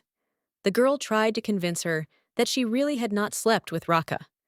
Aisha pointed her finger at the maid and demanded to know the reason for her embarrassment. The girl was very angry with the nanny. She did not expect that Maya could do this to her and accused the girl of daring to spend the night with her brother before she spent the night with her. Maya explained to Aisha that Rita was embarrassed for another reason, but the girl thought that she was being taken for a fool because the maid was embarrassed because she knew that Maya had slept with Rakas. Considering this situation a misunderstanding, the nanny offered to spend the night with Aisha if the Duke was not against it. The girl immediately agreed and promised to make sure that the Duke gave permission. The maid immediately played along with Aisha. She told Maya that looking at Miss Aisha, she would have no choice but to trust her. At that moment, the girl raised her head proudly. Maya agreed with the maid and added that she could not help but believe her. The maid showed the nanny a gesture, demanding that she show the girl the utmost sincerity of the girl's feelings. The door to their room swung open, and Sharam appeared on the threshold. He wanted to know what Miss Aisha was still doing here. The man told the girl that an etiquette lesson would soon begin if he had not mistaken it. Aisha arrogantly answered him that he had made a mistake. Sharam threatened to tell the Duke about it. The girl called Sharam a bore. The man was offended by her words and asked her not to make fun of him, and in response, he again heard the word bore. Aisha herself left the room, slamming the door. Maya stood there and thought that the girl was a real hooligan and behaved like that not only with her. The nanny expressed her sympathy and understanding to the man. He thanked Maya and remembered that he had completely forgotten to introduce himself because of Miss Aisha. The man introduced himself as Shirom Iragi, Duke Inthia's assistant. After the man finished speaking, Maya began to burst out laughing from the inside, because Aisha had come up with a nickname for him so easily. Shiram explained to the girl that when the young master and miss were in class, she could either take a rest or go with them. He also asked Maya to make sure that the children did not miss classes. He told the girl that she would have to make sure that nothing happened to the children. Shiram was not sure that he himself asked her to do this. The man also added that, judging by the fact that Miss was reaching out to the nanny, the girl should succeed. Maya thanked him for his words of support, although she was not sure that she would succeed. Shiram then suggested that she go and see the young master and Miss's rooms. The man took her around the palace and explained that the children lived in the western annex. He also showed her the dining room. The girl noticed that it was the same direction as the Duke's room. Shiram confirmed her guess and said that the young master and Mrs. room was right down the hall. Maya tried to remember the way to their rooms, and Shiram led her further and told her that the main building was intended primarily for holding large business meetings or receiving guests. Shiram led the girl to the children's room. Maya thanked the man for this, but in response, he apologized for not showing her the room earlier. The girl noted that he knew how to speak beautifully. Smiling sweetly, Maya thought that she was glad to see such a kind person in a long time. The more she looked at him, the more he seemed good and right to her. At that moment, the doors of the room opened, and a woman in a green dress quickly came out straight towards them. Seeing Shiram and Maya, she hurried to find out who it was. The nanny and the Duke's assistant stood there with their mouths open in surprise. The woman was outraged by their appearance and wanted to know who had decided to unceremoniously block her path. Shiram noticed that the lesson was already over. After that, he introduced the new nanny to Countess Tights. The woman looked at the girl indifferently, without greeting her. Maya bowed to the woman and politely said it was nice to meet her. Countess Tights walked past them further down the corridor and only responded dismissively that she had heard the girl. The woman expressed her dissatisfaction with the new nanny's manners and was rude to her, telling the girl that by looking at her, anyone could tell that she was a slave or a savage. The girl was very surprised by Countess Tights' behavior and did not want to be treated like that. She decided to ignore the woman in response and just smile sweetly. Shiram stood up for Maya. He explained to the Countess that she had misunderstood everything and that the nanny was not a slave. Countess Tights smirked and continued to stand her ground. The woman was indignant and asked Shiram to explain to her where the nanny was from. The man hesitated and could not answer such a question. Maya knew that Shiram would not be able to answer her because Raka was the only one who knew who she was. The Countess began to tell how she had heard that a girl had recently been bought from the slave market. The man tried to convince Countess Tights that the girl had definitely not come to them from the market.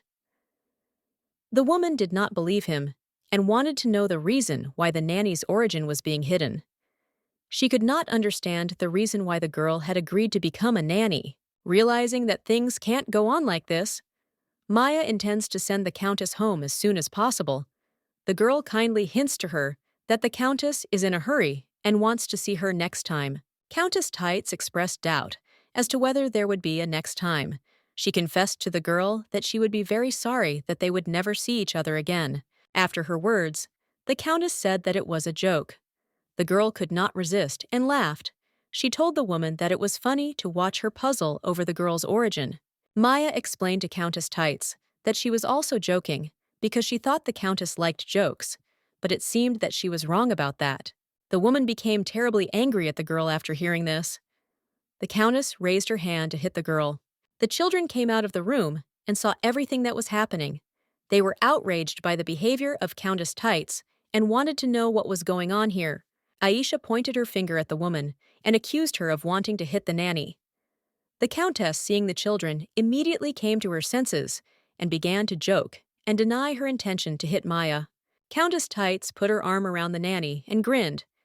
She justified herself by saying that she simply wanted to say hello and wish the girl all the best. The children did not believe the woman. Delcane began to accuse her of hitting Maya on the shoulder, and Aisha repeated it after him. The Countess did not admit what she had done. She did not know what to do. Raka appeared at the end of the corridor. He was walking towards them. He heard what was happening and hurried to find out who hit whom. The children were delighted to see their brother and began waving their hands at him. Delcane shouted to the Duke that his appearance was very opportune. Aisha and Delcane rushed to tell Rock what the woman had done to the nanny. They did not want to leave it unpunished. Hearing their words, the Countess kept telling the Duke that there had been a misunderstanding. The woman pretended to be nice and greeted the Duke. She apologized to Rock for all the noise and said that she had never laid a finger on anyone in her life. From her words, it seemed like the twins were lying. The Countess began to tell them that the children were late for class today, and she scolded them for it, and now they were taking revenge on her. Aisha and Delcane were furious at such a brazen lie and asked their brother not to believe her. Maya saw how the children wanted to stand up for her and took all the damage on themselves. She realized that she could not just watch it. The girl stood up for the children and admitted that Countess Tights had tried to hit her. Maya told how they accidentally bumped into each other, and the woman rashly called her a slave. The woman began to defend herself and pretend that she had never done such a thing. The nanny asked Sharam to confirm her words. Sharam put his hand on his heart and confirmed that what Maya and the twins had said was true. The Countess tried to justify herself one last time, but Raka told her to stop. After understanding the situation, Duke Raka sided with the twins. Delcane smiled and suggested that his elder brother kill Countess Tights. The man smiled back and asked if there was a reason to kill her. The children replied that the woman had insulted her daughter-in-law and accused them of lying.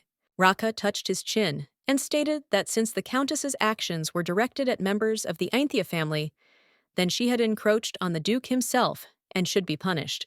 Aisha happily suggested that they grind the woman into dust. She believed that then they would no longer have to go to class.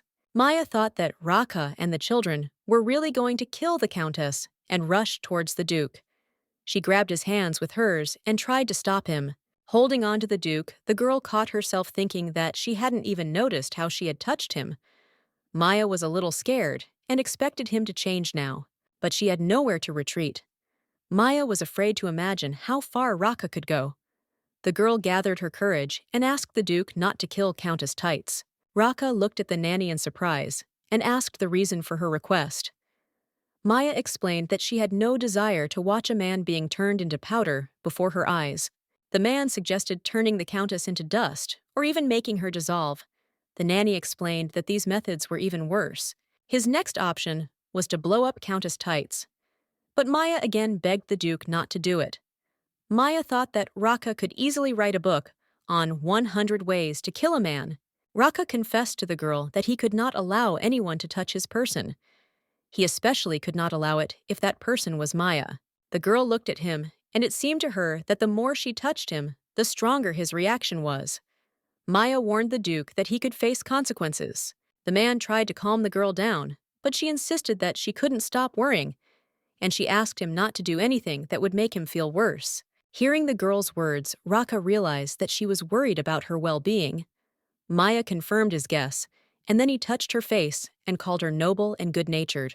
The Duke admitted that he did not immediately understand the reason for her zeal to protect the Countess from death, and asked to allow him to verify that the girl did this because she was worried about him.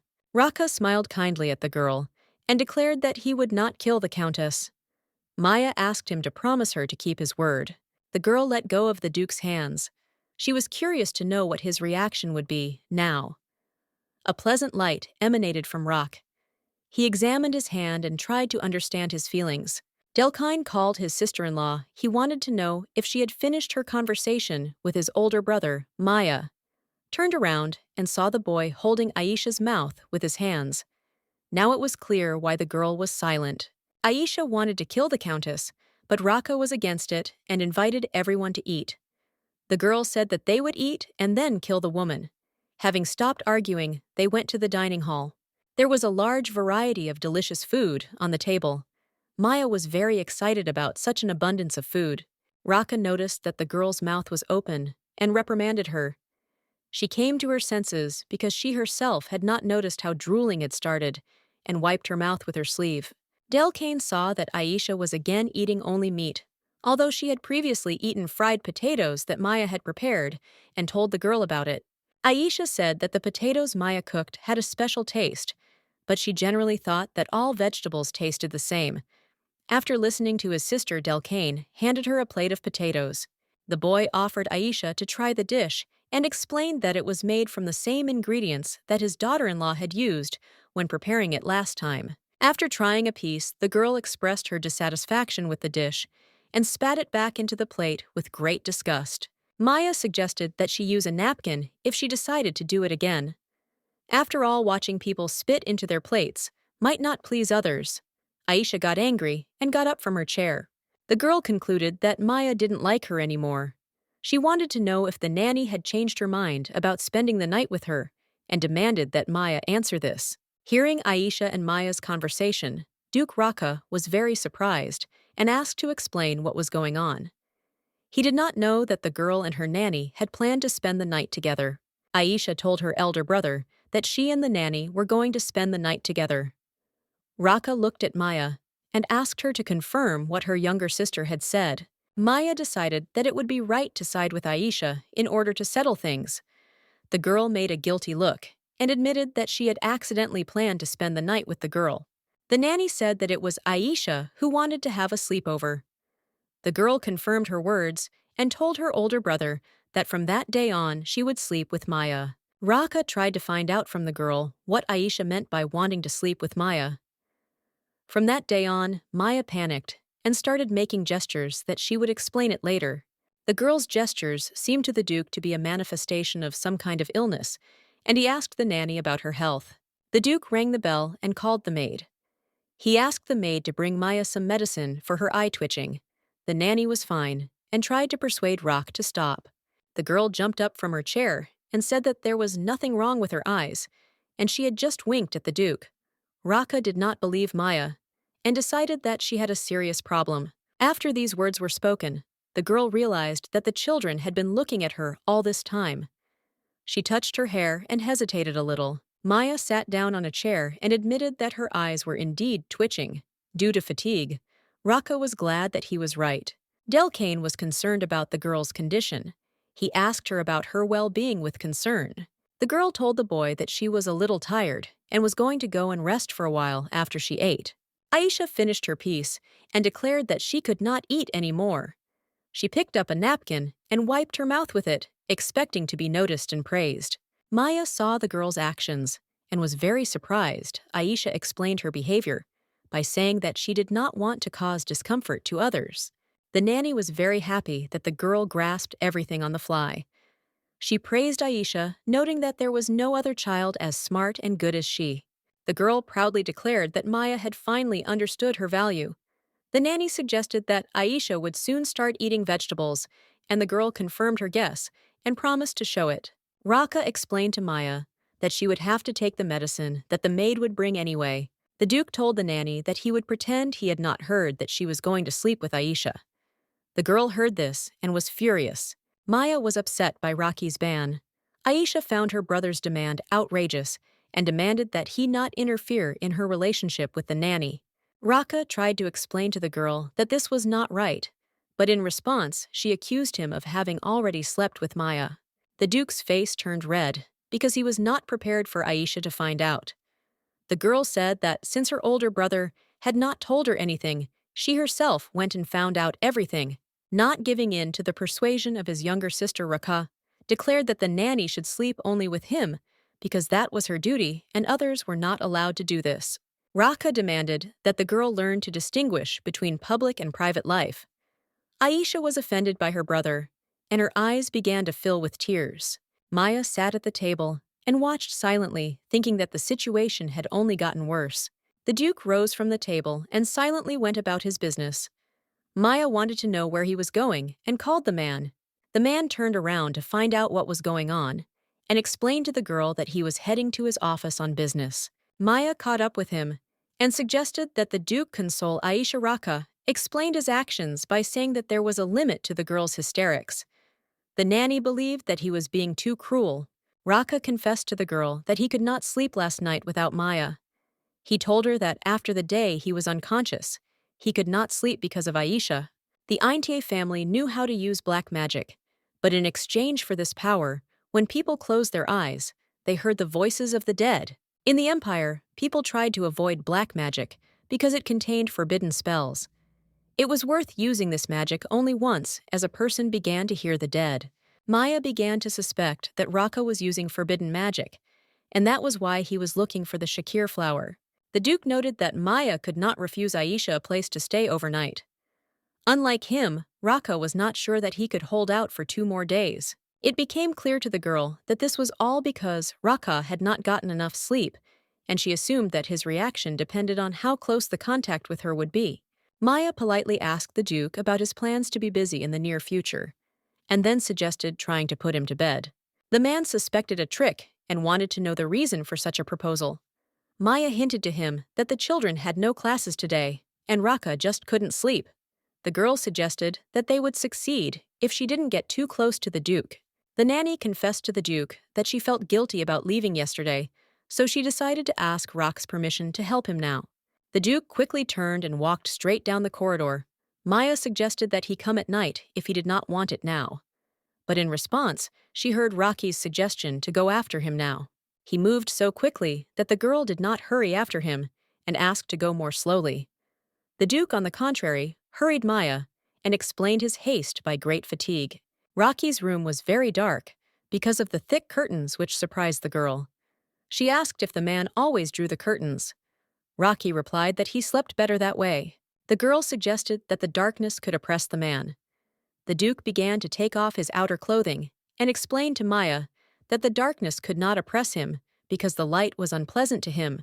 The girl believed that usually a man could sleep only because of the Shakir flower. Raka hung up his clothes and said that he could not afford it every day because the flower was not so easy to get. The Duke admitted that he used the Shakir flower once every 2 or 3 days. The girl found this fact incredible. Maya could not even imagine how it lasted all this time. Thinking about Rocky's words, she thought that, in the novel, the Duke could do all the crazy things because he could not sleep properly. The man sat on the bed and urged Maya to hurry. He said that if someone saw them together, that person would think that the Duke was talking to the curtains. The girl approached the chair and asked permission to sit down instead of lying down on the bed. Raka was surprised and asked the girl if she could sleep sitting up. Maya did not immediately understand the Duke's hint, and after a little hesitation, replied that she certainly was not going to sleep sitting. Raka was ready to go to bed, but he could not persuade the girl to lie down on the bed next to him. He had to invite her to lie down on the bed several times. The girl had no plans to lie down together. She just wanted to help him fall asleep. Maya justified herself by saying that she was not going to sleep, and it was convenient for her. She calmed the Duke, telling him that she would just sit on the chair. The man was surprised and reproached the girl for intending to look at him while he was sleeping. Maya smiled back and explained to the Duke that she had slept well earlier. Raka suggested that it would be better to call her at night in the future. The Duke was a little indignant that he would have to sleep knowing that someone was looking at him. Maya had no choice but to resign herself to the fact that she would have to lie in the same bed with him, even though she was only there to put the Duke to bed and not to sleep with him.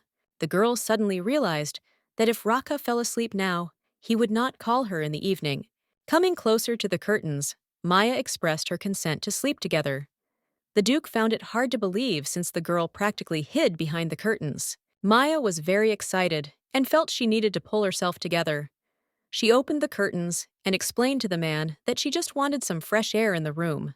The room was filled with bright light, and Duke Raka had to cover his eyes with his hand to adjust. The Duke agreed to let some light into the room, but then he wanted Maya to go to bed anyway. The man got up and went into the next room to change. The girl sat down on the bed and thought that when Raka returned, she would need to somehow naturally close the window.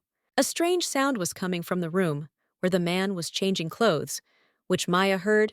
The girl became curious and decided to turn around. Maya saw the Duke's bare, muscular back. She realized that it was the sound of clothes being unbuttoned. Blushing with shame, the girl tried to cover her face with her hands. Maya was stunned by what she saw and tried to convince herself that she had not seen anything. The girl looked at the man's back, and when Raka turned around, Maya explained her gaze by saying that she was looking at the big, strong butterfly that his back looked like. The nanny hesitated and confirmed once again that she had seen a butterfly near the window. Then she decided to change the subject and complimented him on his good physical condition. Once again, Maya glanced at the Duke. He told her about how he practiced fencing every afternoon to strengthen his body. The man put on his robe and went out to the girl. Maya kept looking at him, and then Raka asked her how much longer she was going to stare. The Duke leaned towards the girl and declared that he would not stop her from looking at herself, but she must take full responsibility for it. Covering her cheeks, which were red from embarrassment, with her hands, the girl became indignant and justified herself by saying that she didn't want to look anywhere at all. Maya was delighted by the Duke's back. It was the most beautiful relief of strong muscles resembling a butterfly that the girl had ever seen. The girl went to the window and opened it. Maya said that she was hot and wanted to cool down a bit. The girl could never admit that she was fascinated by the muscles on Rocky's back. After a while, the Duke urged Maya to go to bed in case she had breathed enough air. Maya was still not ready to go to bed and told him about it. The girl was still embarrassed and needed time to get ready, so she decided to go out to the balcony. It was a nice clear day outside. The girl went to the railing and began to enjoy the fresh air and the sun's rays. Raka went out to the balcony with Maya. He found it amazing that with her, he could just close his eyes and relax, and told the girl about it. The man confessed to her that for a long time he had not been able to allow himself to rest peacefully and not think about how to fall asleep. The girl stood and listened to him and did not know how to answer because she had never seen Raku like this before. Then he added that his words should not be given any importance, and again hurried the girl. Maya thought the main thing was that she had an ability that could help Rocky. She remembered how Aisha had told her that she felt normal only when Maya touched her fingers. Maybe it could work with the Duke too. She entered the room and offered the man to hold her. Raka suggested that he could hold her hand, but Maya only allowed him to touch her little finger. The girl's proposal surprised the man very much. Maya began to justify herself and asked him not to think of her as if she had gone crazy. She thought it would be a good idea to try to do so. After hearing the girl's excuse, Raka smiled and agreed to her proposal without giving it any importance. Maya felt that he did not take her words seriously. The girl did not understand what the Duke was talking about. Raka put his hand forward and explained that Maya had very small hands compared to him. The girl put her palm forward and they could compare their palms. Now Maya could see the difference and realized that it would be uncomfortable for him to hold her little finger. She asked Rak to lie down and sat down next to him on the edge of the bed. The man was a little surprised, but obediently fulfilled her request. The man placed his hand on the sheet, and Maya touched the tip of her little finger to his middle and ring fingers. The room around them began to fill with a barely noticeable golden glow. The girl smiled kindly at the Duke and asked how he felt. Raka lay on the bed and slowly relaxed. He began to feel a pleasant drowsiness and the headaches leaving him. The girl asked him to close his eyes and then describe his feelings. Maya saw how comfortable the Duke felt at that moment. Raka described his feelings as unusually pleasant and light. He was glad that he could just lie there peacefully, with his eyes closed under the rays of the sun. Turning his head, he looked at Maya and said that it was all thanks to her. The man admitted that he could not feel so good if it were not for her. Maya looked at him and was surprised that the Duke could show such sincere emotions. She promised Rocky to help him feel this feeling in future. The man was confused by what Maya had said. The girl hesitated and did not know how to explain it, because she was intoxicated by the atmosphere and therefore said it impulsively. She needed to come up with some logical explanation for her words, but nothing good came to mind. And then she remembered the contract. Raka was still wary and waited for clarification. Maya explained that she meant that she had to faithfully fulfill the rules of the contract. The girl went to the window and started to draw the curtains. She tried to convince him to pull himself together and not interfere in the affairs of the main characters, because it never ended well. On contact, the Duke looked like a gentle lamb, but in reality, he was the embodiment of evil.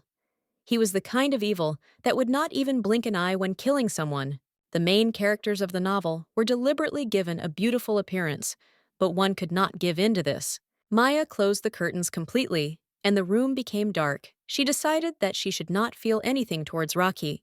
The next day came. The girl came to the Duke's room again to put him to bed, and this time she dared to lie down in his bed. Maya asked Rocky about the sensations he had experienced last time, and suggested that he do the same today.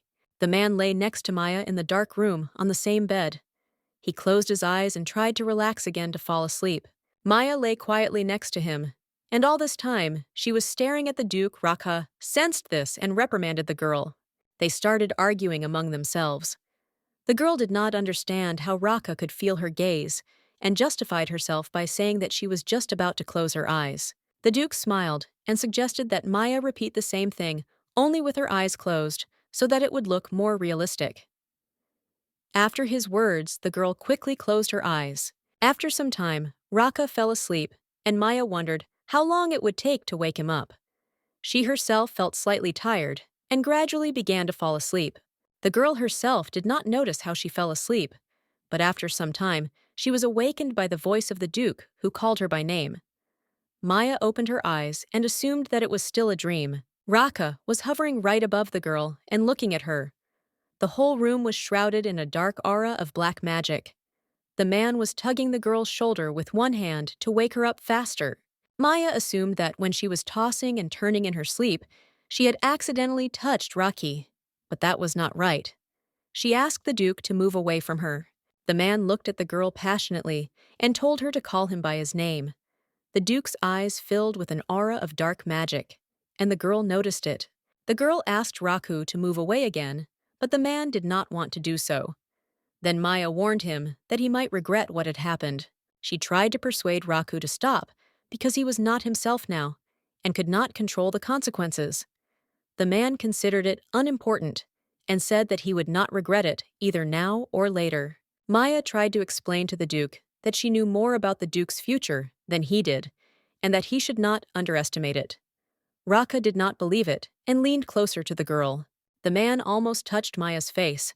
Raka confessed to the girl that he passionately desired her at that moment, and it was so strong that he was ready to die. The girl thought that if the Duke was going to die, then let him do it himself. She tried to push him away with her hands, but it did not lead to the desired result. It seemed that nothing could stop Raka. The girl began to threaten the Duke, but this only fueled his interest. Maya could not understand why he had such an overreaction to her words. In order to protect herself from the Duke's advances, the girl grabbed his head. She was worried about what he might do to her next. Raka took the girl's hand firmly and removed it from his face. Now she could not move it. He reassured the girl that his behavior was not delirious due to fever.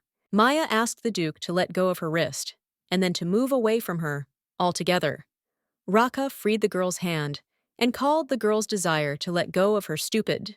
The Duke thought that the girl might be uncomfortable and offered to change her pillow. Maya thought that this might be a good chance to free herself and asked Rak to show her the pillows. In an instant, she grabbed one of the pillows and swung it with all her might. The girl hit the man and asked for forgiveness for it. She covered the Duke's face with a pillow and hoped that this would help to avoid his advances. Raka did not expect this from Maya and did not have time to react. Having come to his senses, the man removed the pillow from his face. He accused the girl of trying to make him lose consciousness. The girl began to apologize for her actions. The man began to get out of bed and asked her not to apologize, but to do the same next time something similar happens. Maya listened to the Duke's proposal with surprise. Raka explained that at the moment this was the only way he could come to his senses, and next time he would also allow himself to be deceived so that the girl could act. With a sigh of relief, Maya agreed to do the same when required. She then asked Rak what time it was. The Duke saw on his pocket watch that it was already 7 o'clock in the evening and told the girl about it. Maya noticed that she had overslept more than she thought and asked Rak if he would stay in the room. The man had a lot of things to do, but he told Maya that he could do them tomorrow and then offered to have dinner with her. The girl politely declined and was going to leave with his permission. Before she could leave the room, the girl noticed that the Duke was starting to feel unwell. The man complained to the girl that he was starting to feel dizzy. Raka lay down on the bed again and began to hint that he had not slept well. The Duke suggested that the girl lie down on the bed again and help him sleep well. Maya thought that the man had had enough sleep and refused him. Raka had a different opinion and claimed that he did not sleep every day and therefore needed more sleep. The man tried to persuade the girl to stay because the sun had already set and it was now evening. The The Duke hinted to the girl that they had to follow the contract. The girl understood that she had no choice. Raka asked Maya not to worry anymore and just go to bed. He promised not to do anything bad to her anymore. Morning came. Maya woke up and found herself alone in the room. She noticed that the night had passed peacefully, and indeed, nothing had happened. The maid entered the room and headed towards Maya. Rita was holding a tray of cookies, which she immediately offered to the girl. Maya tried one cookie and liked it. The girl asked the maid what the treat was called. The maid replied that it was called love cookies. The cookies were very tasty and sweet. The maid explained to Maya that they were like that because they were love cookies for the nanny. The girl asked the maid if it was the Duke who asked her to give her the cookies. The maid confirmed her guess and considered this act very sweet and romantic. Rita explained that since Raka had been living with the twins all this time, and now he had asked to make these cookies for the nanny, they could only be love cookies. Maya was very surprised by this. Maya asked to tell the true name of these cookies. The maid was surprised and called them chocolate. Now Maya realized that they were actually chocolate cookies made with love. Raka was sitting at the desk in the office, working on documents. He called Shiram to him. The assistant noted that the Duke was usually not seen in the afternoon, but now he decided to show up. Raka was working on the paperwork more slowly than usual, and Shiram noticed it. The Duke was filling out a form when he suddenly said Maya's name out loud. The assistant also heard the nanny's name. An aura of black magic appeared over the Duke. Raka did not want to name the nanny and asked Shiram to confirm his words. The servant pretended to have misheard, because the Duke could never think of women's. The Duke wanted to know how Shiram knew the nanny's real name. The assistant justified himself by saying that the master himself had recently asked to find out about the girl. Raka questioned Shiram about where the interim report had gone, but the assistant justified himself by saying that the master had not asked about it yet.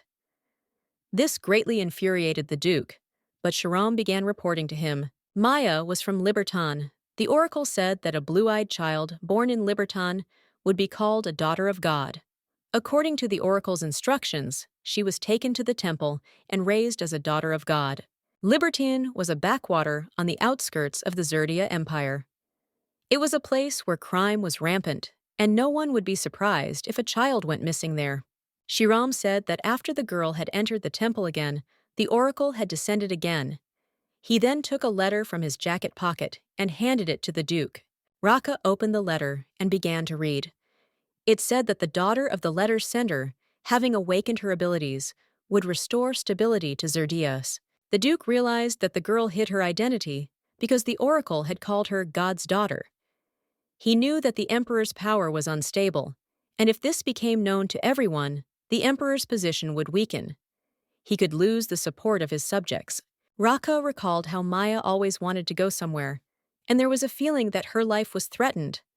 Shiram admitted that he tried to find out the reason for her escape, but there was no clue. The assistant said that he could make friends with the nanny and then find out everything directly from her. Shiram noted that the nanny treated him well. The Duke rose from his chair and rested his hands on the table.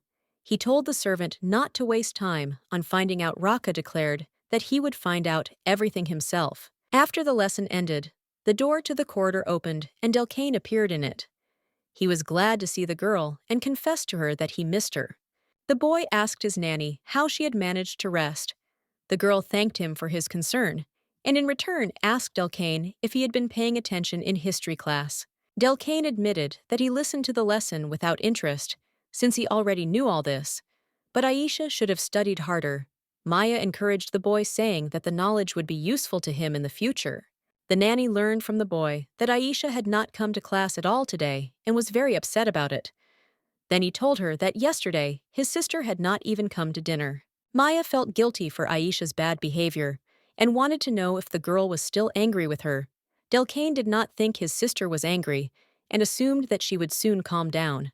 The girl was curious to know if the girl had ever quarreled with the Duke, before Delcane assumed that this had not happened before the nanny came to their house. Realizing that Raka and his younger sister were fighting over Maya, she decides to think of a way to calm Aisha down. To do this, the nanny decides to ask the boy about what his sister likes. When asked by the nanny about Aisha's preferences, Delcane thought for a moment and named meat. There was something else, but the boy could only tell about it if Maya promised to fulfill his wish. The girl was excited by Delcane's offer. She could not even imagine what the boy could demand from her, but she still took the risk of agreeing to it. Smiling suspiciously, Delcane suggested that he tell the girl about his desire some other time. Maya began to doubt the boy's innocence a little. Aisha's preference came as a surprise to the nanny. Delcane confessed to Maya that the girl loved all the flowers. The girl was very surprised and did not immediately believe that such a mischievous girl as Aisha could love flowers. The boy assured Maya of this, and since he was her brother, Maya decided to trust him. The nanny asked Delcane to help her find a flower patch where she could pick a bouquet. The boy readily agreed to show her such a place. Delcane took Maya to a beautiful garden full of various flowers. The girl was delighted with such a wonderful place. The boy explained that Raka had given this garden to Aisha for her birthday. Maya didn't understand how other people could come in here if this was a garden for Aisha. But Delcane explained to her that others could come in, but now his sister was forbidden to do so. The boy told the nanny that although there was no danger, Aisha used black magic, and her older brother punished her by forbidding her to come to that place. They assumed that the girl wanted to get here. Maya sat down among the flowers and wanted to know which one Aisha liked the most. Delcane told the nanny that his sister liked all the flowers here. Having collected a beautiful bouquet of flowers, Maya decided to show it to Delcane. She needed to know his opinion before showing the bouquet to Aisha. A few moments later, the girl found herself alone in the garden. Maya was surprised by the boy's disappearance because he was not the type to leave without saying a word. Fearing for Delcane's life, she began to look for him. The girl called his name several times, but no one answered. Maya began to blame herself for her inattention and for losing him. She was already beginning to despair and decided that she needed to tell others about this, when suddenly a boy appeared among the flowers. Maya rushed to hug Delcane. She was incredibly happy to see him. The nanny hugged the boy so tightly that for a few moments he couldn't breathe. Tears ran down Maya's cheeks, and she admitted that she was very scared that nothing would happen to the boy. Delcane apologized for trying to scare her a little. Having calmed down a little, the girl asked the boy where he had been all this time. In response, Delcane handed Maya a beautiful wreath of flowers. The boy held a wreath he had made himself. His hands were all scratched because of it, but he was happy that he had tried to make such a gift for Maya. Maya liked the wreath Delcane made and thought it was very sweet of him. She thought his soul was much more beautiful than the wreath. Delcane was pleased that the girl liked his gift and asked Maya to bend over a little so that he could put it on her head. The wreath was slightly larger than her head and had slipped onto Maya's shoulders. Delcane hadn't intended for this to happen, and it made him feel awkward. To cheer the boy up, Maya winked at him and said that his wreath now looked like a beautiful flower necklace, and it was beautiful because Delcane had made it. Maya tried to remember a passage from the novel. She did not understand how Delcane could get into trouble and imagined him with a sword standing over Reina's body. The nanny could not believe that someone like him could mock the main character. She became interested in how it all ended. Maya was thinking about how she had completely forgotten the plot about Ainthia Delcane, noticed his daughter-in-law's puzzlement. She explained her thoughtfulness by saying that she wanted to make a wreath for him and Aisha. Maya and Delcane came to Aisha's room with flowers and knocked on the door. The nanny knocked on the door and told the girl that she had brought a gift for her. The girl told Aisha in a seductive voice that she had brought a bouquet and offered to take it with her. Otherwise, Maya hinted that she would leave and take it with her. Aisha was interested in Maya and Delcane's offer, and after a few moments opened the door. The girl slowly looked out to look at the flowers. Maya gave the flowers to the girl and waited for her reaction. The girl was very worried that Aisha would not get angry, and very kindly offered to look at the bouquet. Tears appeared in Aisha's eyes. The girl was surprised that the nanny knew about the girl's love for flowers. She apologized to Maya for ignoring her. The nanny took out the wreath and handed it to Aisha. The girl admitted that she had made it with Delcane. The boy and Maya were very pleased with their gifts. They put the wreath on the girl and Maya complimented her. The girl thought the wreath was a very beautiful decoration that suited Aisha. The girl invited the Uni and her brother to her room. Then she said that she hoped that they would come to comfort her, but no one cared. Maya tried to calm the girl down. The girl suggested that Aisha might have been sad in the room herself, and she confirmed that she felt as if she was locked in there. Hearing Aisha's words about being locked up, Maya became excited. She remembered how there was something similar in the novel. The novel Maya read told of how the Anthea twins were forever locked in a tower as punishment for pursuing Reina. The girl did not attach any importance to this. She thought that whoever committed the crime should be punished for it. She wanted to know the truth about whether the twins really abused Reina. Maya looked at the children and couldn't believe that they could do something like that. Maybe something could happen in the future, but not now. The children were afraid for the girl's well-being. She sat opposite, motionless, completely immersed in her thoughts, and it seemed to them that Maya was not feeling well. Having come to her senses, Maya began to calm the twins. She began to smile pleasantly and make hand gestures that she was okay. Then Maya suggested that all three of them go get something to eat. The children agreed to have lunch. Aisha began to demand from Delcane that Maya sit next to her. The boy called her behavior childish because Maya could have sat in the middle and called his sister an idiot. The girl considered it a good sign that the children had started to quarrel, but she reprimanded them not to do so. Aisha pointed at her brother and accused him of being the first to call her an idiot. Maya said that Delcane should have apologized first, this time. She argued that Aisha was already in a bad mood. The boy felt unfairly treated. Delcane agreed with Maya and apologized to his sister, Aisha, reluctantly accepted his apology, but stated that she was doing it for the unease. Maya praised the children for this. The girl was in a good mood about what was happening and promised to give the twins something as a sign of praise. Hearing the girl's offer, the children froze in surprise and looked at Maya carefully. They were very interested in what she was going to give them. The twins began to question Maya. The girl thought for a moment that the children might not need her praise at all, because she had a feeling that they did not know what it was. Maya promised to give the children stamps of praise for every good deed. For every 10 stamps collected, she would grant them any wish they had. Delcane and Aisha were thrilled with the offer. They were initially skeptical, but Maya assured them that she could do anything they wanted. All three settled down in one of the rooms. Delcane and Maya sat down on the chairs, and Aisha took the mirror and looked at herself in it with satisfaction. The nanny thought that the girl liked the wreath. Aisha turned to her brother and showed off her gift. The girl wanted to know Delcane's opinion on her appearance. The boy sat with his hands behind his head, and he explained to his sister that he had already complimented her, but Aisha demanded to hear it from him again.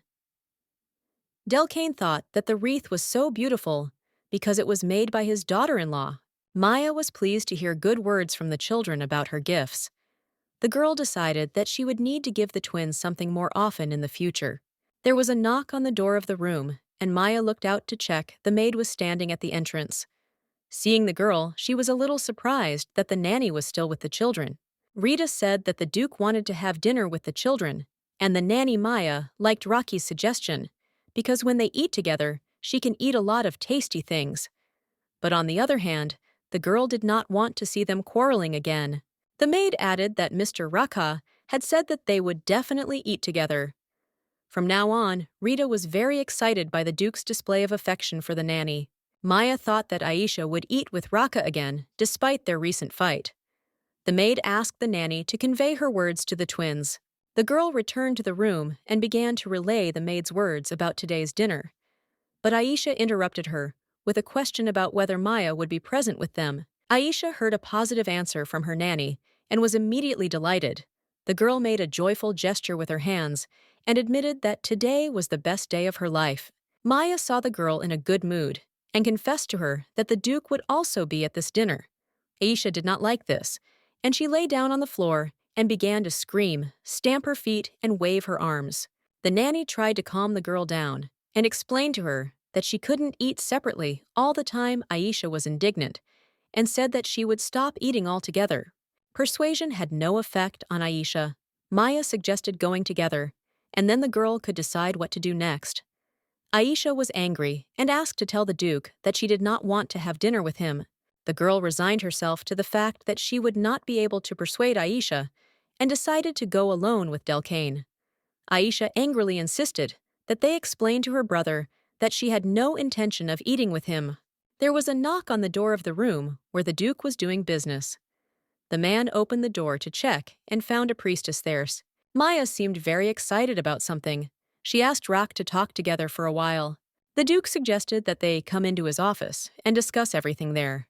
Maya politely declined, as she did not plan to drag out the conversation for long. Raka listened attentively to the girl, and she told him that Aisha did not want to eat with him. Maya assumed that the girl was still angry with her older brother.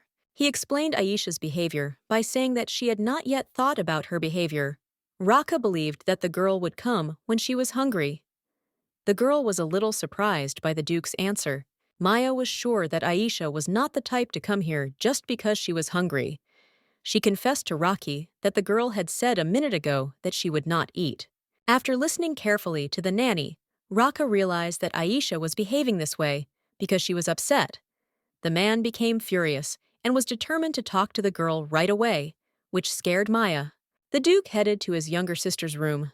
Maya thought that it was unacceptable for the man to shout at Aisha again now, and she hurried to stop him. She followed him and grabbed his hand. The girl was a little scared because she was holding Rock by the wrist.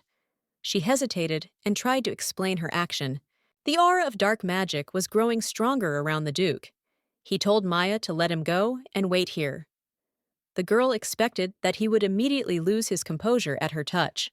It looked like the man was trying to control himself, but it was very difficult for him. The Duke asked Maya to give him some time. She looked at him with a worried look and tried to understand whether the Duke had lost his self-control. The girl called him by name to check it. Raka held on with all his might. He asked Maya not to say his name because he felt it was driving him crazy. The Duke reminded him that at first he used to lose his mind whenever a girl touched him. Maya suggested that it was different now, and Raka agreed, but now he couldn't hold back.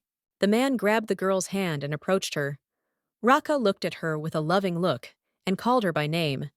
Maya realized that the man had deceived her because he was already completely out of order. The girl saw Rocky's assistant in the corridor. She decided to turn the Duke's attention to him and told the man that Shirom was idle. Raka was not happy with Shirom's appearance. The assistant decided that the nanny was making fun of him and found it very offensive. Maya tried to justify herself to the servant. She urgently needed to think of a way to get rid of the Duke's touch. Raka ordered Shirom to vacate the office, and the assistant obediently agreed. Realizing that the girl has no other choice but to use her body, she decides to try to step very hard on the Duke's foot. Maya apologizes for stepping on his foot, but the man manages to remove his foot and lets the girl know that she messed something up. The girl looked at Rocky's loving face and decided to use her other leg. She was thinking about how to trip him. Aisha appeared on their way. The girl was very mad at Raku. She thought that the Duke could not come to her because something had happened, but instead she saw him trying to kiss Maya. Aisha moved quickly towards the Duke. She ordered him to leave Maya at once and accused him of being a bad brother. The girl was very excited about what Aisha saw. Although on the other hand, she was standing very close to the Duke, and it was logical to think so. The girl grabbed Raku and demanded that he and Maya let go of each other. The nanny promised to give the girl a stamp of praise if she could separate them. Maya began to offer Aisha 2 seals instead of 1. The girl agreed and asked the Ani to keep her promise in the future. Overjoyed that she would be able to earn 2 seals, Aisha began to create a ball of black magic. Maya was afraid of this because the girl was forbidden to use black magic. The girl realized that she needed to separate her hands from the Duke as soon as possible. She tried to quickly pull her hand away to free herself and asked Aisha to stop using magic. After Maya was freed, Aisha was already standing next to her with a piece of paper and happily demanded that Maya put 2 stamps of praise. All 3 entered the office and sat down separately from each other. Maya did not understand why they had not eaten yet, but were sorting out their relationship because Delcane was waiting for them there. Maya suggested that the brother and sister make peace. The Duke believed that if he was the first to start making peace, Aisha would become even more spoiled. The girl was very angry with him and did not want to make peace either. Maya noticed that the only time the Duke spent with the twins was during meals, but it always ended in a fight, and she assumed there must be a way to fix it. The girl knew that the children had no lessons tomorrow and asked the Duke if he would have free time tomorrow. Raka replied that he could free himself a little and wanted to know what it was for. The Duke's answer pleased the girl, and she suggested that they all go on a picnic together tomorrow. Aisha didn't know what a picnic was, and Maya explained to her that it was an outing into nature where people take food with them. There they admire the scenery and have a good time, and you can see flowers there. The girl wanted to go on a picnic. Rocky didn't care that Aisha was going there because he considered it the most useless thing to do. Then his sister got indignant and decided to go on a picnic without him. Aisha, waving her hands with joy, began to ask Maya to go into nature without the Duke. She told her brother that he had never gone anywhere except for flowers from Shakir, and it was not interesting to be with him. Raka stood up from his chair and said that he could also go on the picnic with them. He admitted his guilt in never taking the twins for nothing. Maya noticed that the atmosphere between them had improved considerably. She was happy that this would be their first picnic together and promised to prepare snacks for him. Aisha asked the Uni to make them some delicious fried potatoes. Like last time, Raka said he could find out about a place where they could have a picnic. The girl was pleased that they could now sit down to dinner together and use the picnic as an excuse for discussion. The girl asked her brother if he was busy, and without waiting for his answer, grabbed the nanny by the hand and dragged her into the dining room. Slamming the door to the office, Aisha continued to shout at her older brother, who remained inside about how they had gone to eat without him. Maya became worried that they had not taken the Duke with them. She stopped the girl and wanted to know if it was right for them to leave Rock in such a state. Aisha explained that in any case, the older brother did not eat when he was busy with something, and now he had to be busy choosing a place for a picnic. Maya wondered if that was the only reason. In the evening after dinner, Maya was sitting on her bed in her room. She felt bad after eating because she was very nervous the night before. Raka approached the door of the room. The girl did not expect to see him here and hurried to find out the reason for his appearance. The Duke crossed the threshold of the room and explained his appearance by his desire to talk to the girl if she would not mind. Maya looked at Rock worriedly. She thought there was some problem. The man was acting a little strange, as if he was trying to find something in the room. The man admitted that he smelled the Shakir flower in the room, and it seemed to him that he felt calmer because of it. The girl, hearing this, thought that this was her ability.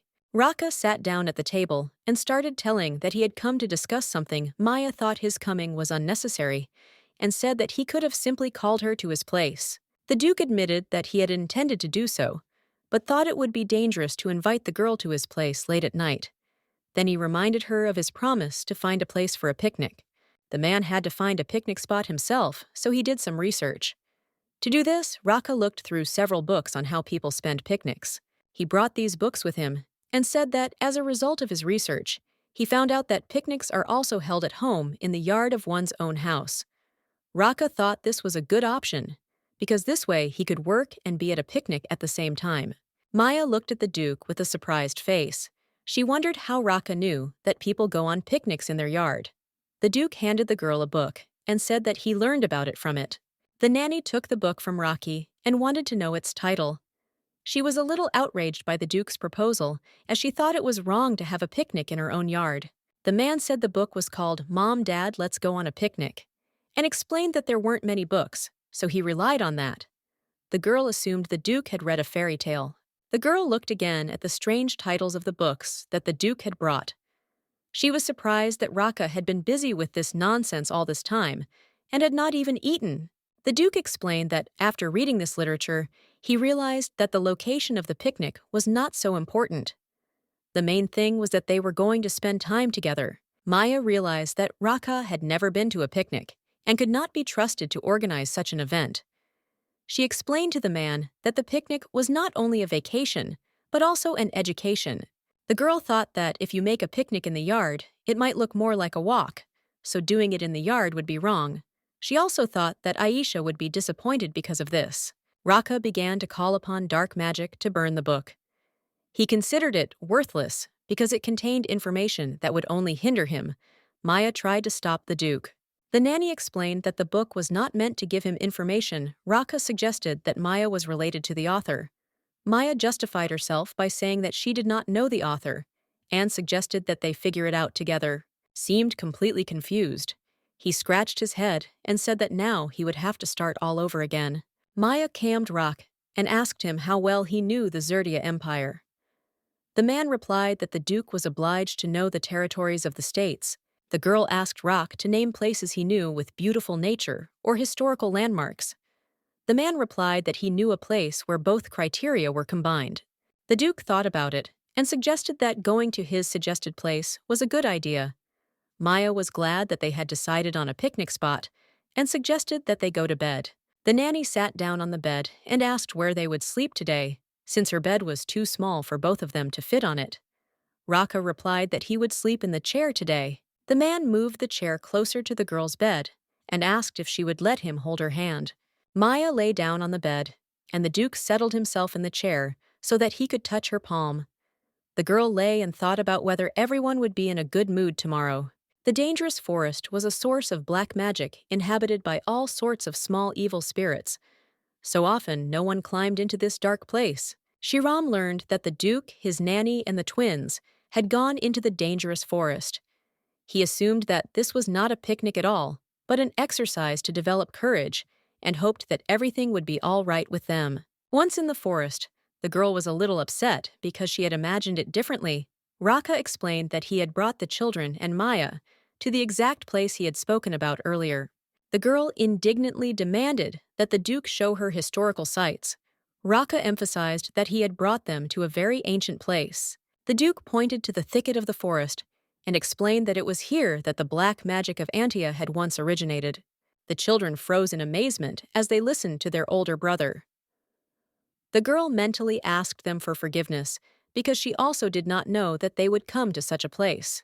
Maya began to justify herself for bringing them here with the Duke, but the children really liked it. Aisha said she didn't know about this place at all, and Delcane remarked on his daughter-in-law's good taste. The twins started playing around Maya and rejoicing at how wonderful it was here. The girl realized that these were unusual children, and they could enjoy this. She looked at Rock and said that it was great that the children liked the place. The Duke looked back at the girl kindly and admitted that it was all thanks to her. Having decided on a place, Maya suggested settling down here, and at that moment, a large centipede crawled up to her feet. Seeing the insect, the girl did not lose her head and reacted quickly. Maya exclaimed and rushed to attack it. After fighting the insect, the girl looked around and discovered that her basket had disappeared somewhere. Maya was absolutely sure that it had just been in her hands. Looking at the Duke, she found her basket on his head. From the basket, a red liquid resembling blood was flowing onto Rock's face, but it was only strawberry juice. The girl felt awkward about what had happened. She asked the Duke for forgiveness and explained her actions by saying that she had simply been suddenly frightened. Maya approached the man to help him get rid of the basket and wipe his face. She tried to find the handkerchief she had taken with her. The dirty handkerchief fell out of the basket, making the girl laugh. The nanny offered to use her clothes so that the Duke could dry himself. She took off her shawl and offered it to Rocky. The man politely declined and told her not to get dirty. Feeling guilty about what had happened, Maya began to persuade the Duke to give her a chance to correct her mistake. The girl asked to wipe Rock's face and clothes, and she wanted to wash the shawl later. Having resigned himself to the fact that he would have to accept help from the girl, the Duke allowed her to wipe him. Maya took a handkerchief in her hand and began to wipe the man's face. The Duke hurried the girl, but she continued to wipe it carefully. The girl said that, in any case, it would remain sticky even though they had wiped everything. There was still a trace of strawberry juice on the man's face, and Maya was trying to wipe it off, while Raka had the basket on his head the whole time. The girl suggested that the Duke stay here while she went to look around. Maya thought that perhaps there was a lake nearby somewhere. Raka refused the nanny's offer and declared that he would go and find the lake himself. He then turned and walked in the other direction, and Maya began to shout after him to take the basket off his head. Aisha crept up to Maya and began to slyly offer to show her something. She emphasized that he would be surprised if the girl showed her this. The girl moved away, and a living flower appeared before the girl's eyes, with eyes and mouths. It looked very creepy. Maya screamed, frightened by this monster unknown to hers. Aisha asked the priestess if she liked it. She picked a flower, and handing it to the girl, said enthusiastically that it even moved. Maya was even more scared. She screamed again and reflexively hit the flower with her hand with all her strength. The creature's pieces flew to the ground. Aisha looked upset. The girl was afraid that the child was about to cry. She asked if the girl wanted to go with her and pick another plant. Aisha lowered her eyes, answered negatively. She said that the flower was still alive. A small, long mouth came out of the plant's head. It crawled along the ground and then squealed very loudly. Maya screamed, ordering the creature to be quiet. She asked if Aisha was okay. Suddenly, she saw the girl start to emit an aura of black magic. Aisha replied that Uni was right. It was not a flower at all. Maya was surprised that she realized this only now. The girl heard some unknown noise behind her. She turned to look. Delcane yelled at the girls to run away. Maya saw him hurrying towards them and waved at him. As he ran past his daughter-in-law, he grabbed her hand, emphasizing that he had told them to run. He was very scared. Pulling his daughter-in-law by the hand, he exclaimed, "If she does not want to die, then she had better run as fast as she can." The nanny asked the boy to wait and explain what was happening. Assuming there was something behind them, Maya turned around without stopping to look. A huge monster similar to the flower she had tried to kill was crawling behind them. The girl asked what it was. Delcane replied that there was no point in asking questions, now urging his daughter-in-law to simply run. Meanwhile, Raka was reminiscing about how he thought it was cute when Maya wiped his face with a handkerchief. He was very embarrassed by what happened and irritated by his reaction to it. His heart was beating like crazy. He didn't understand what was happening to him. Rubbing his cheek, he thought it was just a touch. Raka assumed that maybe his reaction was due to Maya's ability. He fell to his knees before the river and began to wash himself mentally, asking himself that Maya was only replacing the flower Shakir. Why then was he not himself? Raka thought he should hurry up because they were waiting for him. He shook his head, thinking he was starting to come to his senses. There was a bush with fruits nearby. The man assumed that sweet fruits must grow somewhere in this area. And Maya likes sweets, so he decided to collect some. And besides, the basket is now empty. The fruits looked like sweet, juicy peaches. Raka wondered if Maya would like this. He assumed that she would be happy if he plucked these fruits. Then Ruka froze. Suddenly, it dawned on him what he was doing. He was puzzled, wondering why he was picking fruits for someone with whom he had business relations. The man was angry and crushed the fruits in his hands out of anger, thinking that he was still not himself. He heard a familiar sound and became wary. It was a lependis, a creature that spends most of its time in hibernation. Rock was curious about the reason why it had suddenly woken up, and the only person who could touch this monster was Aisha. This infuriated the man because the noise must have woken up the other lependis. Suddenly, Raka remembered Maya and began calling hers. He was worried about her because he thought the twins would be able to take care of themselves. From behind the foliage, he heard the girl's screams, and a moment later, the brother and sister were already approaching him, together with the nanny, who was scared to tears. She was shouting at him to run. Raka saw the lependis behind them. Aisha was laughing merrily. The man angrily assumed that someone was in a good mood. He thought it was time to sort this out and return, and began preparing to use black magic. Maya, running past him, asked what he was doing, grabbing his hand and dragging him along. She pointed out to the man that he needed to leave. Raka blushed deeply, looking at the girl. He thought, what if he just kept running? And he smiled. Maya was surprised and asked if the Duke realized that the road they were running on could lead them straight to death. Raka replied that they would not die so easily because of a flower. Maya exclaimed, "What does the Duke propose to do then?" But Raka was perfectly happy with everything. She was very surprised that he was happy with everything in such a situation. Because the girl ran so fast, she had almost no strength left. Raka asked if she was tired.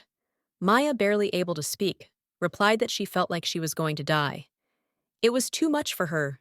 The Duke emphasized that he could not allow that. He handed the fruit basket to Maya and stopped abruptly. The girl stopped behind him, shielding the children with her body. She could not believe that Raka had let go of her hand. She began to wonder how this was possible, and if they could now hold hands without problems. Raka waved his hands, gathering black magic into a shock ball, and so many tongues of black magic rushed into the monster, tearing it to shreds with one powerful blow. Silence fell, which was later broken by the delighted children. Aisha admired her brother's coolness. Delcane asked how his sister-in-law was feeling, And if she was very scared, Maya smiled, saying that she was just a little surprised by the magic. Raka asked if the priestess was okay. The girl nodded, barely holding back tears. Aisha grumbled that she was scared because her brother used black magic. Raka corrected the girl, assuming that the nanny was afraid of the lapendis. Aisha suggested that in that case, wouldn't it be better to find and dry lavender seeds? Delcane called the girl to look at another interesting flower. Maya was very nervous, which made her very tired. The children left, and they were left alone. Raka offered the girl to eat the contents of the basket. Maya was surprised, because the basket should be empty. Opening it, she finds fruits in it, and wonders what it is. The Duke does not know their name. Maya hesitated. Raka suggested that she try it because it is a very rare fruit that grows only here. The girl shuddered. She didn't want to eat the fruit, whose name was unknown. Moreover, it grows in the place of origin of black magic. Maya asked if it really wasn't poisonous. Raka took the fruit from her hands and bit it. The priestess panicked. She was worried about the presence of poison in the unknown fruit. As soon as Maya tried to object, the man threw the fruit into her mouth. The girl happily remarked that it was quite tasty. Raka smiled, saying that, as he had guessed, she liked sweets. Maya asked how the Duke had figured that out. The man laughed, replying that he had heard Maya eat all the cookies. The girl sheepishly exclaimed that she had not wanted them to go to waste, and that was the only reason she had eaten them. Raka emphasized that it was not good to lie. He turned around sharply, shouting at the children not to touch the tree. The man asked the priestess to stay there while he went to get the children. Maya agreed. She thought how much she liked the taste of the nameless fruit she had learned about her taste preferences from Raka. And for some reason, she felt strange about it. Once loaded into the carriage, the exhausted children fell asleep almost immediately.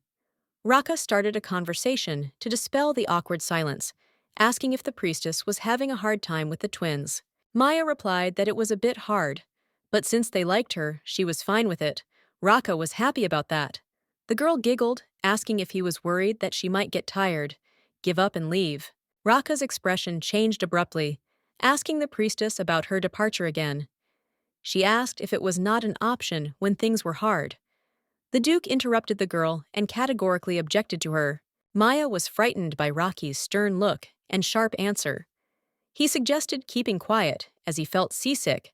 The girl did not understand what had suddenly happened to him. She assumed that he was seasick because of black magic. Maya was very tired from such an active day and began to feel sleepy. She closed her eyes and thought about how comfortable she was and where this softness came from. Raka leaned towards the priestess and placed his palm under her head. And Maya fell asleep. The Duke looked at the girl, his heart beating wildly and his cheeks flushed brightly. They rode quietly to the estate. The next day, Maya was glued to the couch and couldn't get up because she was so tired. She was upset that they went on a picnic on her day off, and she had to work the next day. Today, there would be a fencing lesson on the training ground, and the girl was upset that today, of all days, the lesson had to be outside. Rita came through the door. She asked about the reason for the oppressive atmosphere. Maya told her that she had absolutely no strength to get up. It seemed that she had overstrained her body too much yesterday. The maid tried to support the nanny and began to open the curtains in order to air the room. But there was a heavy rain outside, which puzzled the maid. After all, it had been sunny all the time. Until that day, Maya upset emphasized that God himself was on her side. It reminded her of Tyrus. He had said he would bring her a sacred relic, but she had never heard from him. She was worried. What if he wasn't going to bring anything? Rita noted that despite the rain, the lesson would take place since a fencing competition would begin in a couple of days. Maya asked again, and the maid added that it was a huge event that took place once every 2 years. The girl thought if it was such a huge event, then why didn't she know anything about it? And is it possible that it was all because it was before Reina met Kines? Although the first blessing of Maya was also a scene from Kines's past. And after that, Maya was supposed to fall asleep forever in a year. Maya suddenly realized that this meant that the original story had not yet begun. The priestess was inspired, hoping that the story would begin in 4 months, and counting the amount accumulated during this time. Rita asked if the nanny was okay. She thought it would be right to tell the Duke that nanny should rest today, Maya happily replied that everything was fine. She might be late for class. Arriving at the parade ground with the children, Raka was already waiting for them. The children were surprised by his arrival, and Delcane asked if everything was all right. The Duke stood in the rain without an umbrella, shaking his hair. He replied that he came to check how the preparations for the competition were going. He heard that the twins would be sparring today. Maya was interested in the fact that the children would spar Aisha, claimed that she would beat Delcane. The boy objected to his sister, and the children began to argue. Raka ordered them to stop and go get ready. Maya was worried about the children and asked how about using an umbrella until the fight started. Delcane replied contentedly that his daughter-in-law should not worry, they would not get sick. Aisha added that they were already wet anyway, so everything was fine. The children happily ran to get ready. The girl was still worried, and Raka said that he was more worried about her than about the twins. Maya was surprised, and the man put his hand on her forehead. He added that she had no fever. The nanny was very embarrassed. Her cheeks became very red, and she asked what he was doing. Raka replied that the maid had told him about the Mrs. Poor Health, and if she has any pain, she should tell her, "No need to go through everything alone." Maya awkwardly replied that her muscles just hurt from running yesterday. Raka thought about it, saying that it was too bad that she was so weak. The girl wondered if he thought so, because everyone in his lineage was so resilient. The children informed the Duke that Patrash was ready for sparring. Maya wondered who Patrash was. She remembered a cute dog named Patrasha and assumed that they were talking about her. And a large, strong man, Patrasha Pavlov, came out onto the parade ground, the one responsible for teaching fencing. Raka explained to Maya who it was, and she could barely contain her laughter, covering her mouth with her hand. He invited her to come to the parade ground and moved forward. Maya asked if the Duke used an umbrella.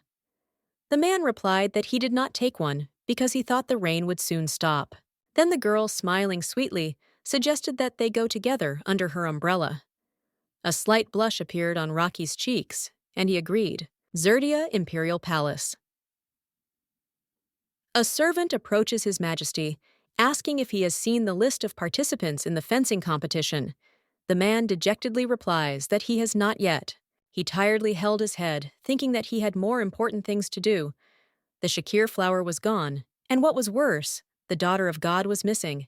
The servant informed His Majesty that he had recently received information about a woman who could put people to sleep. It is also said that Duke Inthia had also learned of this. Therefore, it does not seem that this rumor is not true. The emperor thought if even Duke Einthia was looking for information about this, then it really is not just a rumor. He never does anything without a reason. Kines asked if the woman was a saint by any chance. The man replied that further investigation would be needed for that. The emperor smiled, saying whatever this was good news. Now he could worry about other things, and he began to study the list of participants. Kines laughed, saying that it seemed that these hooligan children of the Einthia family had already reached the age to participate in the fencing tournament. The servant confirmed. This would be the first time they would appear in public. Kynes asked if they were thinking about winning and getting a new title, since they couldn't remain under the Duke's rule forever. He thought it was quite possible. The man pointed his finger at the list with interest and asked who it was. The servant replied, Cray Monteris, the eldest son of Count Monteris. He is also a candidate for the first place, but people call him crazy. The emperor thought about it, asking how about pitting Monteris against young Master Ainthia in the first round. The servant asked again. Kynes continued hearing the testimony of the knights who were in the hut. It made him think that it was Duke Ainthia with the twins. The man reminded him that the readings were not very accurate. The emperor objected, saying that they still had to be prepared. As far as they knew, only young Master Ainthia could not use black magic. Kines would like young Master Ainthia to remain forever in the shadow of his family. Maya stood with the Duke under the triumphal arch. The children were preparing for sparring. Patrash shouted the start of the fight. Aisha swung her sword with a scream. Maya guessed that she was quite strong, which meant that Delcane might lose. But the boy fought off her attacks quite quickly and confidently. The nanny immediately mentally took her words back. She asked the Duke who, in his opinion, would win. The man thought seriously, saying that if we consider the long term, then Aisha should win. Maya asked what about the short fight.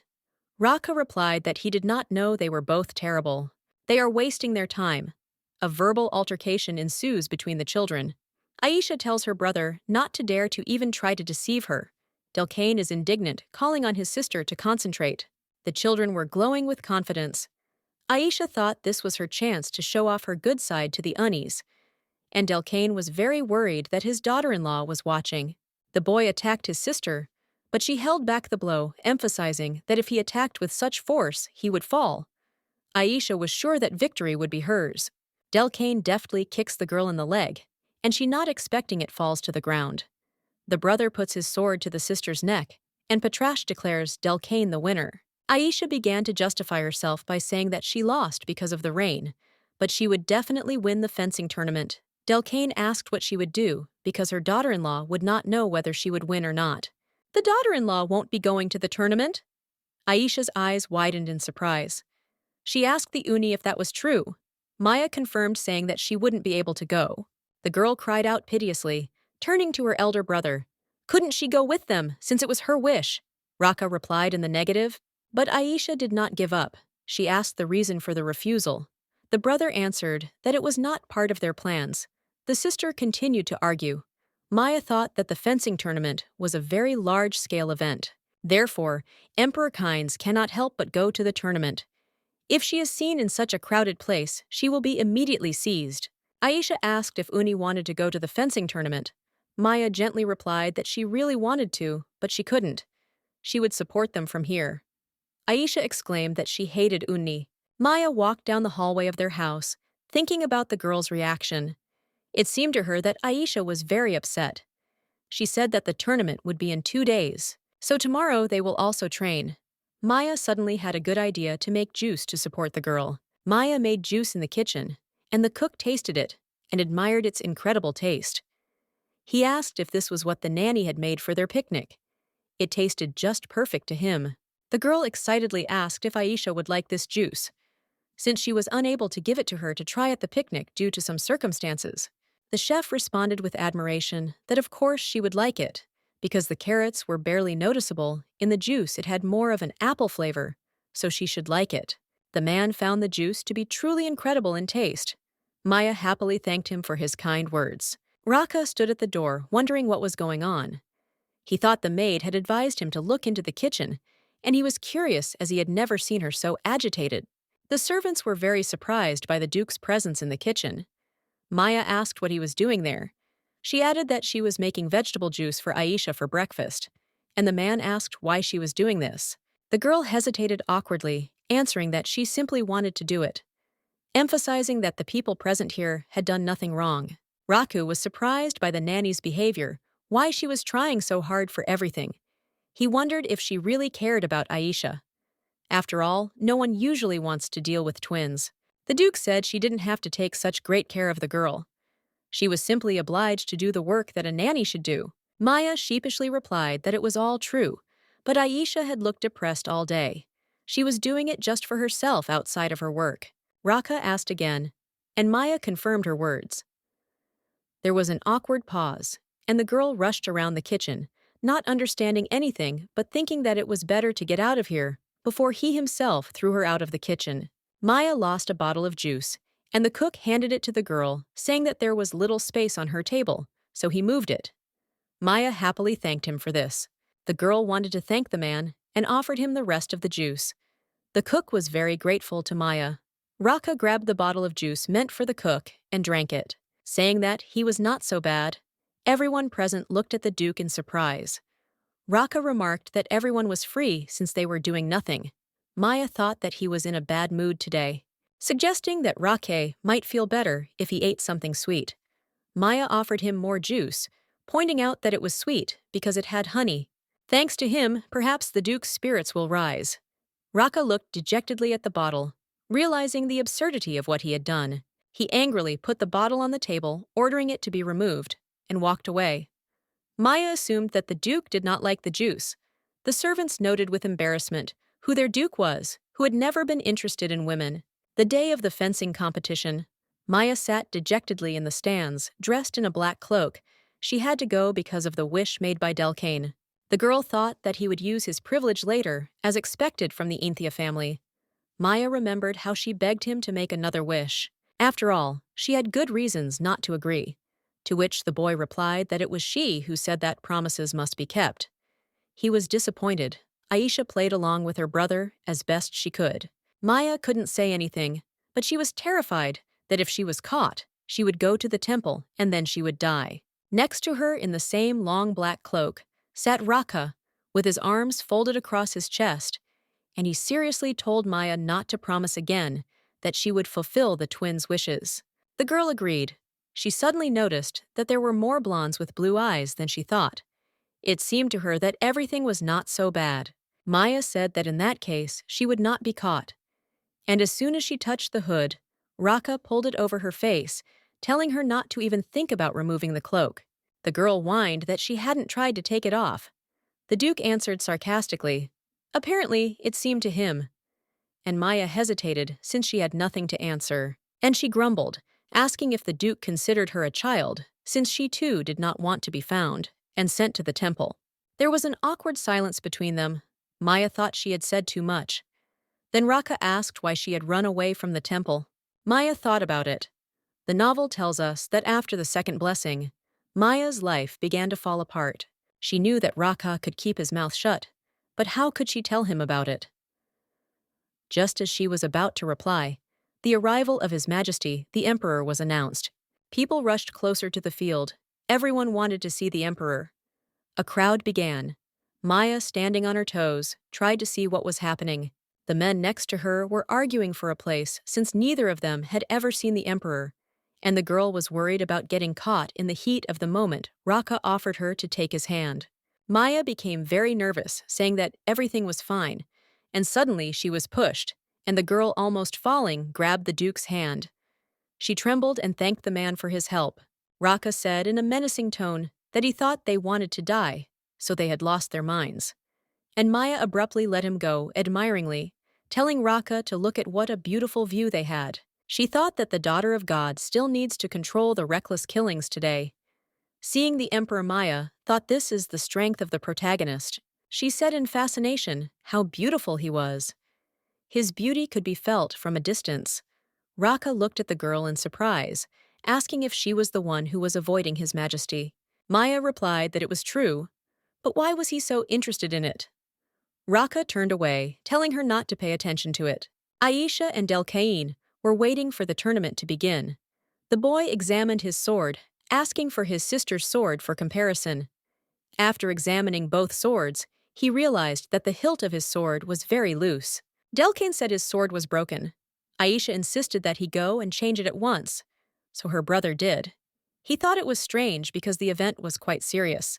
The man involved in the organizational activities told the young master that they would not be able to replace his sword because they had no spare ones and asked him to forgive them. Now the boy was absolutely sure that something was wrong.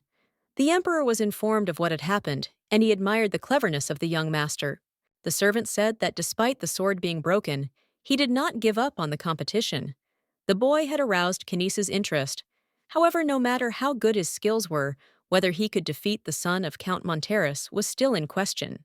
This reminded the Emperor of the first time he saw the twins. At that time, the previous Duke and Duchess had gone missing, so the Emperor went to their mansion to assess the situation. When he saw the twins, he noticed their eyes staring at him. Two pairs of violet eyes glowed in a frightening way that was not typical for children. Therefore, he believed that these children could not grow up weak. Kines assumed that Monteris was very talented. He looked around and asked the servant where Duke Ainthia was. The man replied that Duke Ainthius's carriage was not there. Kines found this strange, as he thought that the Duke who cared so much about the twins could not have failed to come today. The Emperor wondered where he could be. He noticed Miss Ainthia waving to someone, and Kynes looked up at the stands, finding the Duke waving back. It was clear from the Duke's appearance that he had deliberately wanted to hide. The Emperor noticed the Duke smiling at someone near him, but he could not understand who could have gone with him to such a place. Kynes ordered Viego to find out who was sitting next to Duke Ainthia. Meanwhile, Maya admired Aisha's quick victory. Raka pointed out that the enemy was weak, That was why it was so easy, Maya countered, saying that the Duke should be sure to praise the girl when she returned. The man asked with disgust. Maya exclaimed that it absolutely had to be done.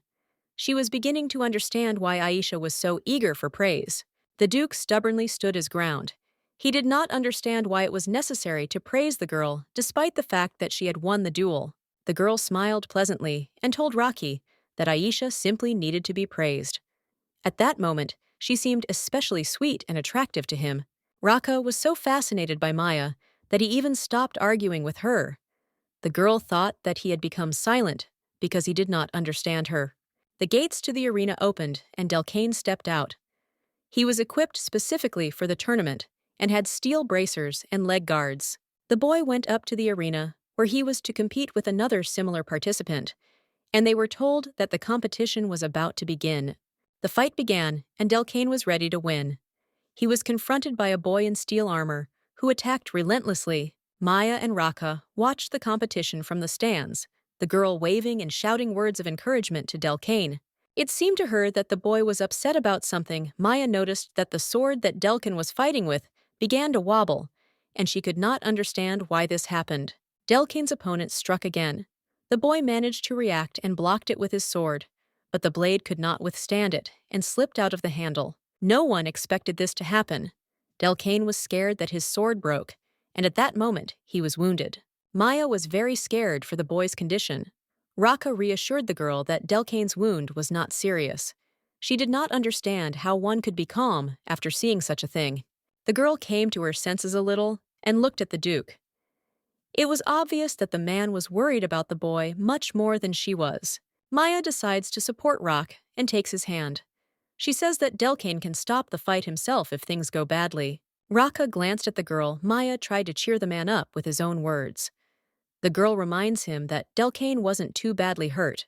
Maya's words of support did not help calm the man down. The Duke was very indignant about what happened in the arena and called someone an impudent person. Raka suddenly turned around and went somewhere. He promised the girl that he would return soon. Maya excitedly tried to find out from him what had happened, but heard nothing in response. The girl wanted to know where the Duke had suddenly gone. She was left alone and worried about what to do next with the duel, and thought that perhaps she should have stopped it. Delcane's arm was wounded, but he was not going to stop the fight. The boy thought about taking the chance to steal the weapon, but his opponent was still strong. Delcane's opponent arrogantly offered the boy to surrender if he did not want a similar injury to happen to his other hand. The boy thought he had managed to weaken his opponent's vigilance. The opponent saw that Delcane was not going to give up and rushed to attack him.